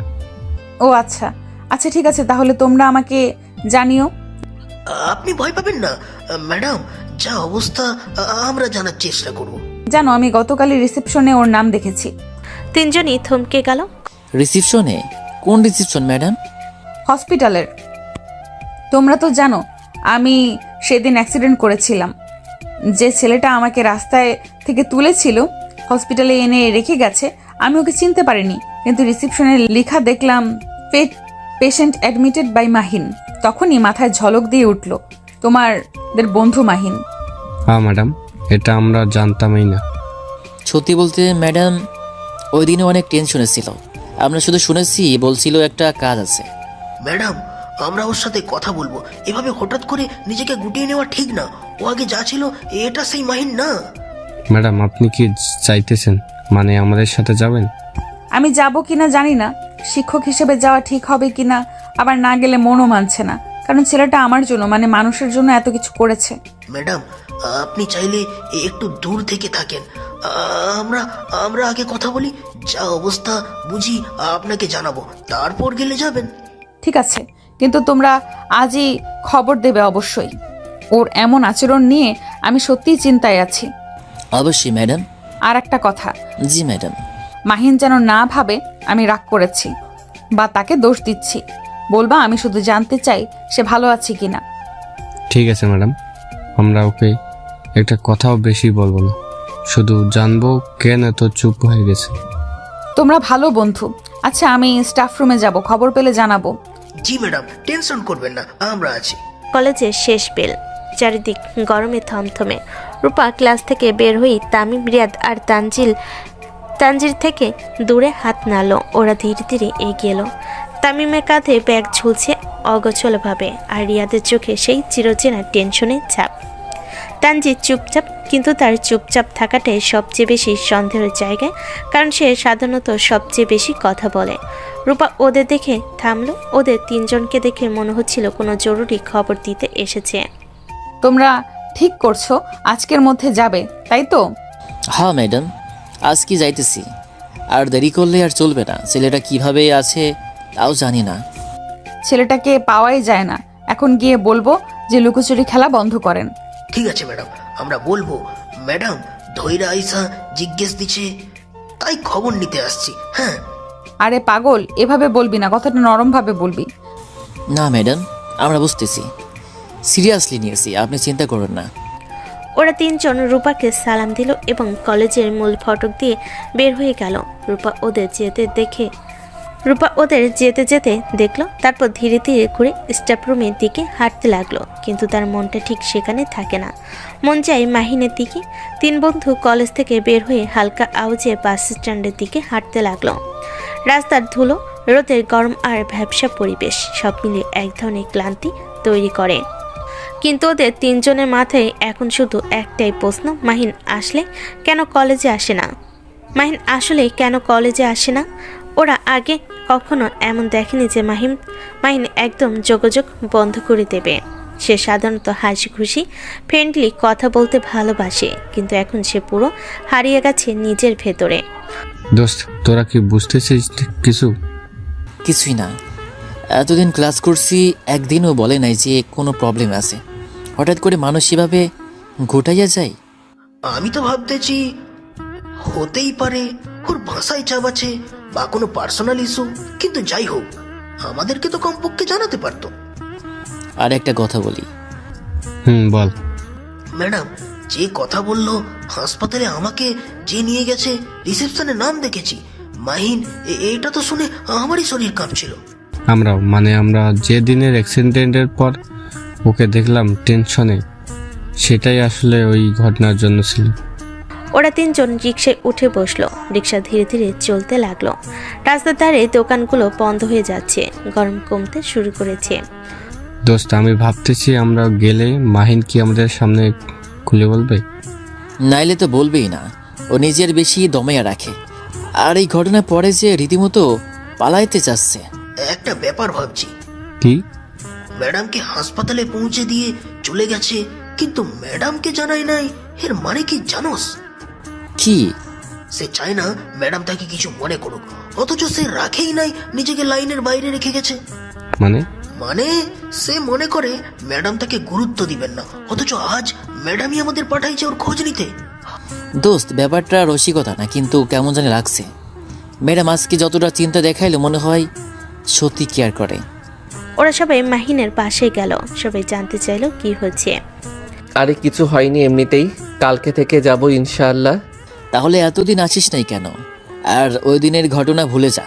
ম্যাম তোকে সবার সামনে অপমান করছে, আর তুই যে ম্যামকে বাঁচিয়েছিস সেটা তো আমাদের বললি না। ম্যামই আজকে জোর করে বাড়িতে পাঠাইছে। আমাদের ইচ্ছে ছিল কালকে আসবো।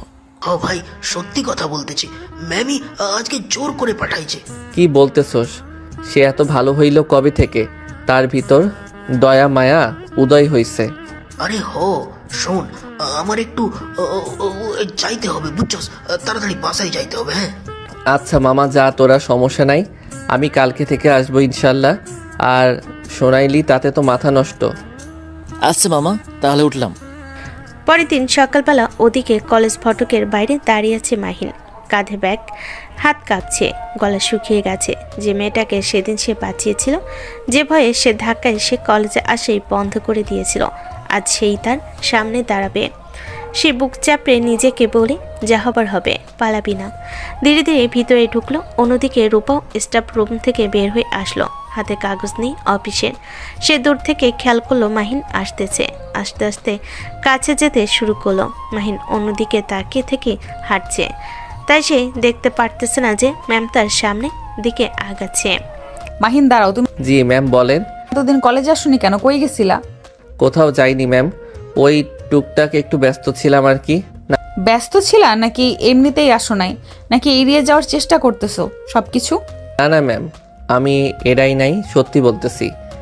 তাহলে তুমি আমাকে হসপিটালে দিয়ে আসার পর ওখানে থাকোনি কেন? আমাকে বলে আসোনি কেন? একটা মানুষের জীবন বাঁচিয়েছে, কিন্তু তাকে বলে আসাটা কি ভুল? ম্যাম আমি চাইনি আপনি জানুন, আপনাকে জানাতে চাইনি আমি। কেন আমাকে জানাতে চাওনি কেন? কি সমস্যা?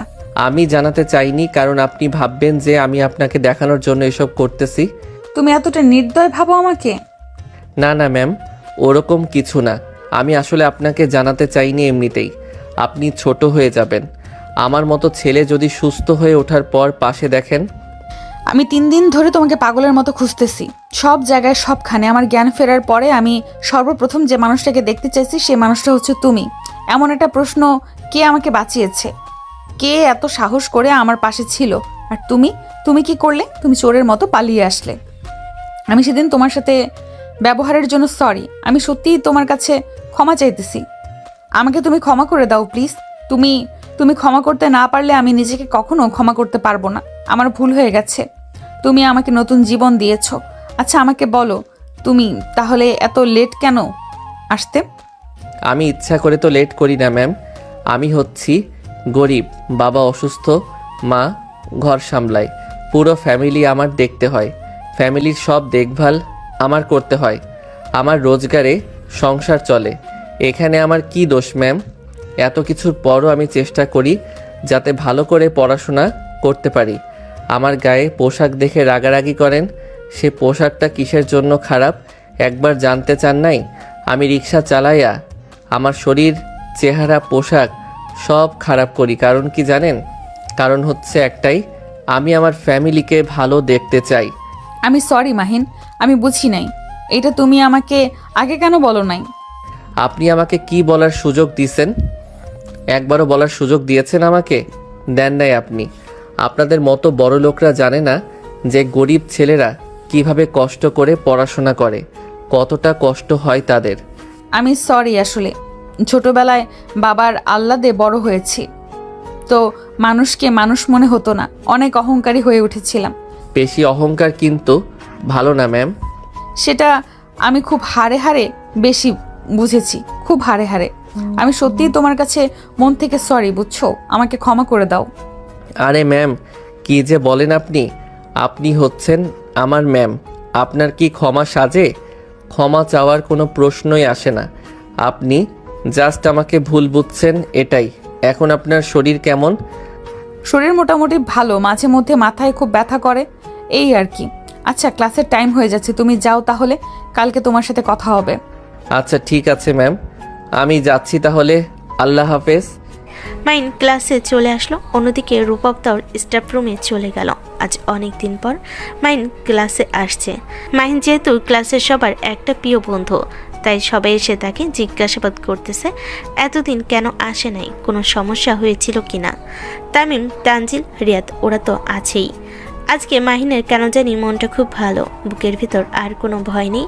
কেন জানি মনে হচ্ছে এটার কি কারণ সে নিজেও জানে না, বাট তার মনে হচ্ছে আজকে থেকে কেউ আর বলবে না এত লেট করে কেন আসছো, এত নোংরা কাপড় পরে কেন আসছো। এভাবে দুষ্টামি করতে করতে ক্লাস টাইম পার হয়ে যায়। ছুটির ঘন্টা বেজে গেছে, সবাই যে যার মতো বাসে চলে যায়। মাহিনও তার বাসার দিকে রওনা হয়। মাহিন তার বাসে চলে যায়। মাহিনের আম্মু দাঁড়িয়ে আছে দরজার সামনে। কিরে, আজকে কেমন কাটলো? অনেক দিন পর গেলি। এই তো আম্মু, ভালোই। আজকে তাহলে খুব ভালো লাগতেছে, কিন্তু কেন লাগতেছে সেটা জানি না, কিন্তু খুবই ভালো লাগতেছে। তাই নাকি? এত ভালো লাগার কারণ কি? কাউকে আবার ভালো লাগলো নাকি? আরে আম্মু না, তুমি যে কি বলো না। হয়েছে, থাক, এখন হাত মুখ ধুয়ে আয়, আমি তোর জন্য ভাত দিচ্ছি। আচ্ছা ঠিক আছে আম্মু, আমি হাত মুখ ধুয়ে আসতেছি, তুমি খাবার তৈরি করো, খুব খিদে লাগছে। আচ্ছা আয় বাবা। এভাবেই চলতে থাকে। অন্যদিকে রূপা বাসায় চলে যায়। সে বাসে যে আনমনে কেন জানি শুধু মাহিনের কথা ভাবতেছে। সে মনে না করতে চাইলেও কেন জানি বারবার চলে আসতেছে। মনে মনে বলতেছে, মাহিন ছেলেটা এত ভালো, আমি ওকে সবার সামনে পুরো ক্লাসের মাঝখানে আমি অপমান করেছি, তাও কোনো প্রতি উত্তর দেয় নাই। কত ভালো ছেলে ও। আমি রাস্তায় অ্যাক্সিডেন্ট করার পরও ও আমাকে রেখে আসে নাই, উল্টো আমাকে বাঁচানোর জন্য অস্থির হয়ে গেছিল। আব্বা আম্মু আসার আগ পর্যন্ত আমার পাশেই ছিল। এরকম ভালো একটা ছেলে আজকাল পাওয়াই যায় না। এসব ভাবতে ভাবতে রূপার মা উপরে রুমে আসে। কিরে, তুই কি করতেছিস? কি ভাবতেছিস এত আনমনে? ভাবতেছি আম্মু, আমার স্টুডেন্টটা কত ভালো, আমি ওকে সবার সামনে অপমান করছি, কিন্তু ও আমাকে বাঁচিয়ে তুললো। বিশ্বাস করো আম্মু, যদি ও না থাকতো আমি বাঁচতে পারতাম না। সবাই তাকিয়ে তাকিয়ে ভিডিও করতেছিল, কিন্তু কেউ আমাকে বাঁচাতে আসেনি। একমাত্র মাহিন আমাকে নিয়ে হসপিটালে গিয়েছিল। এখন তাহলে কি ভাবতেছিস? ভাবতেছি ওকেই বিয়ে করব, ওর মতো ছেলে আজকাল পাওয়া যায় না। কি যে বললি, মাথার উপর দিয়ে যাইতেছে সব। আচ্ছা ঠিক আছে, আমি তোমার আব্বুকে বোঝাবো। কি ব্যাপার, আমাকে কি বুঝাবা? দেখো তোমার মেয়ে কি বলে। দেখো বাবা, আমি বিয়ে করলে আমি মাহিনকেই করব, কারণ ও আমার জীবন বাঁচিয়েছে। তুমি যদি ওর কলেজের ম্যাম, কিন্তু আমি তো তোকে বাধা দিব না। আচ্ছা ঠিক আছে, আমি তাহলে কালকে ওদের বাসায় যাচ্ছি। আমার লক্ষ্মী বাবা। সেদিন বিকেলের হালকা রোদটা রাস্তায় পড়ে এক অদ্ভুত শান্তভাব তৈরি করছিল। সেই রাস্তাতেই ধীরে হেঁটে যাচ্ছিল রূপার বাবা। মাথার চিন্তা, মনে একটা সিদ্ধান্ত নেওয়া মানুষদের মতো দৃঢ়তা। এতদিন ধরে মেয়ের পরিবর্তন তিনি লক্ষ্য করছিলেন। রূপা আগের মতো উচ্ছল নেই, হাসি নেই, মনোযোগ নেই, যেন কোনো অজানা টানে বেঁধে আছে। বাবার চোখ এড়ায়নি এই বদলগুলো। মেয়ের চোখের ভেতরে অস্থিরতা, কথার পাকে হারিয়ে যাওয়া মন সবই তিনি বুঝছিলেন। তাই তিনি আর না করেনি। রূপার বাবা মাহিনের বাবার কাছে বিয়ের প্রস্তাব পাঠায়। তারা এসব বিষয় নিয়ে কথা বলে বড়রা। মাহিনের বাবার রূপার বাবার দেওয়া প্রস্তাব ফিরে দেয়নি। তাদের বিয়ে ঠিক হয়। তারপর মাহিনের বাবা মাহিনকে জানায়। প্রথম দিকে মাহিন অনেক অবাক হয়ে যায়, কিভাবে কি সম্ভব, আকাশ থেকে পড়ে এমন মনে হচ্ছে নিজেকে। তারপর বিয়ে ঠিক হয়ে যায় পুরোপুরিভাবে। তারপর রূপা আর মাহিন আলাদাভাবে দেখা করে। ম্যাম, এটা আপনি কি করলেন? আমাকে আর ম্যাডাম ডাকবা না বলে দিলাম, আমাকে শুধু রূপা ডাকবা। তুমি চাইলে ভালোবেসে অন্যরকম রাখতে পারো। আমি তো পুরোপুরি অবাক হয়ে গেছি ম্যাম। মানে রূপা আর কি? সরি, আস্তে আস্তে ঠিক হয়ে যাবে। আমি জানি না, আমি শুধু তোমাকে নিয়ে ভাবি। তোমাকে ছাড়া আমি কিছু ভাবতে পারি না। আর যে জীবন তুমি আমাকে ফিরিয়ে দিয়েছো, এই জীবনের মালিকানা শুধু তুমি। তাই এই জীবনে যদি কাউকে বিয়ে করতাম, শুধু তোমাকেই করব। আপনি ম্যাম মানুষ, যেটাই বলেন সেটাই হবে। মাহিন রূপার বিয়ে হলো ধুমধাম করে। মাহিন, এত চুপ কেন? তুমি তো এমন না। এমন না মানে? আমি তো সব সময় চুপ থাকি, আপনি তো জানেনই তো। জানি, কিন্তু আজকে একটু অন্যরকম লাগছে তোমাকে। আজ একটু নার্ভাস লাগতেছে, জানি না কেন। নার্ভাস? আমার জন্য? না মানে হ্যাঁ, একটু তো লাগবেই। এত বড় পরিবর্তন ভাবতেই অদ্ভুত লাগে। আপনি এখন আমার পাশে, এই ঘরেই। আমি তো তোমারই, আর তুমি আমাকে আপনি কেন বলতেছো আবার? অভ্যাস হয়ে গেছে তো কি করব বলেন। আপনি ম্যাডাম মানুষ, আপনাকে তো সম্মান করে কথা বলতে হবে, তাই না? ভালোই লাগে আসলে। ঠিক আছে থাক, কিন্তু আমিও তোমাকে সম্মান করতে চাই। আগে যা যা করছি তার জন্য মন থেকে sorry. I am extremely sorry. আচ্ছা বাবা, ঠিক আছে, আমি বুঝছি। এতবার সরি বলতে হবে না। তুমি জানো, আমি যখন প্রথম রিসেপশনে মাহিন নামটা দেখি, তখনই তোমার কথাটা সর্বপ্রথম মনে পড়েছে। এটা কেন করতে জানি না, সত্যি কথা আমি বুঝতেই পারি নাই কেন। আর যখনই দেখলেন, যখন আপনি পুরোপুরি বুঝে গেলেন একবারে, তখন তো পুরো কলেজে এসে আমাকে খোঁজাখুঁজি লাগিয়ে দিলেন, তাই না? তো তোমাকে খুঁজবো না? তোমাকে আমি পাগলের মতো খুঁজেছি। এর মাঝে তো এসে শুনলাম তুমি নাকি অনেক দিন ধরে কলেজে আসতেছো না। ভাবছিলাম রাগ করেছো। তোমাকে আসলে সত্যি অনেক অপমান করে ফেলেছিলাম। আরে না, রাগ করতে যাব কেন? আমি ভয় পাইতেছিলাম আপনি কি না কি ভাবেন আবার, সেটার জন্য সামনে আসতে চাই নাই। আমি তোমাকে ভুল ভাবার কোনো প্রশ্নই আসতেছে না। তুমি যে কেমন ধরনের মানুষ সেটা আমি ওই দুর্ঘটনার দিনই বুঝে গেছি। ও আচ্ছা আচ্ছা, তাই নাকি? আপনি তো অনেক খুশি নাকি? অনেক অনেক বেশি খুশি। আমি না জাস্ট একটা কথাই আমি ভাবতেছি। কি কথা ভাবতেছেন? জীবনে হয়তো ভালো কিছু একটা করেছিলাম, তাই তোমার মতো এত ভালো মানুষ পেয়েছি।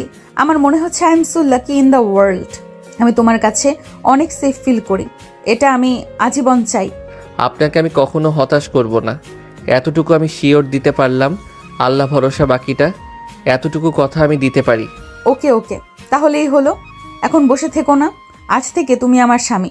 কিছুটা তো কথা বলতে হবে, তাই না? ওকে আচ্ছা, তাহলে একটু কাছে আসো, তাহলে কথা বলতে সুবিধা হবে, বুঝেছেন? ইয়েস, বুঝছি। এইটা তো তোমার নতুন রূপ দেখতেছি। ওকে, কাছে আসলাম। এখন বলো কি বলবে? এই তো, আপনি শুরু করেন। না, তুমি শুরু করো। না, আপনি ম্যাম মানুষ, আপনি প্রথম শুরু করেন। আমি ম্যাম হলে তুমি আমার স্বামী, এখন বুঝছো? তুমি বলো। আচ্ছা ঠিক আছে। আচ্ছা, আপনি আমার সাথে থেকে খুশি তো? মনে হচ্ছে আমি গরিব ঘরের ছেলে, আপনি মানিয়ে নিতে পারবেন তো? এইসব কথা তুমি আর একবারও বলবে না বলে দিলাম। আমি তোমার সাথে তোমার মতো মানুষের সাথে থেকে অনেক খুশি। মাহিন, একটা কথা বলবো? বলুন। আমরা দুজন মিলেই ভবিষ্যতের একটু প্ল্যান করব কি? মানে সামনে কি করব, কিভাবে চলবো, এগুলো। অবশ্যই করব। আপনি আগে বলেন, আপনার মাথায় কি ঘুরতেছে? প্রথমত তোমার পড়াশোনাটা চালিয়ে যাবে, তাই না? হ্যাঁ অবশ্যই, ক্লাসগুলো নিয়মিত করতে হবে। আর অনার্স শেষ করতে চাই সুন্দরভাবে। আমি তোমাকে পুরো সাপোর্ট করব। দুপুরের ক্লাস থাকলে খাবার রেডি করে দিব, তুমি যেন ঠিকমতো পড়তে পারো, এটাই চাই। আপনি এত চিন্তা করেন কেন আমার জন্য? আমি না করলে কে করবে শুনি? সবকিছু আমার দায়িত্ব। ঠিক আছে, তাহলে আমার তরফ থেকে একটা কথা, আপনি কলেজের চাকরিটা যেন চিন্তামুক্ত হয়ে করেন। বাড়ির দিকের সব দায়িত্ব আমি নেব। এত তাড়াতাড়ি দায়িত্ব নিলাম, আপনি শুধু আপনার কাজ আর নিজের যত্ন নেবেন। আচ্ছা, আরেকটা কথা, আমাদের একসাথে কোথাও বেড়াতে যাওয়ার প্ল্যান করব, মানে সামনের মাসে। যাব, কিন্তু আপনি কোথায় যেতে চান আগে বলেন। কক্সবাজার যাওয়া যায়, সমুদ্র দেখা হয়নি অনেক দিন, তোমার সাথে গেলে ভালো লাগবে। আমারও খুব ইচ্ছা। তাহলে সামনের মাসে প্ল্যান ফাইনাল করে রাখি। আর হ্যাঁ, সংসারে কিছু নিয়ম ঠিক করব। যেমন কিছুতেই রাগ করে চুপ থাকবে না, কথা বলবে, কোনো সমস্যা হলে দুজনেই শেয়ার করব, আর প্রতিদিন রাতে একটু হলেও একসাথে বসে কথা বলবো। এই নিয়ম আমি খুব পছন্দ করলাম। আর আমার একটা নিয়ম, আপনি নিজের উপর চাপ নেবেন না, কোনো কিছু একা করার চেষ্টা করবেন না, আমাকে ডাকবেন। এভাবেই সব কিছু সুন্দরভাবে চলতে শুরু করলো। জার্নি শুরু হলো এক নতুন অধ্যায়ের।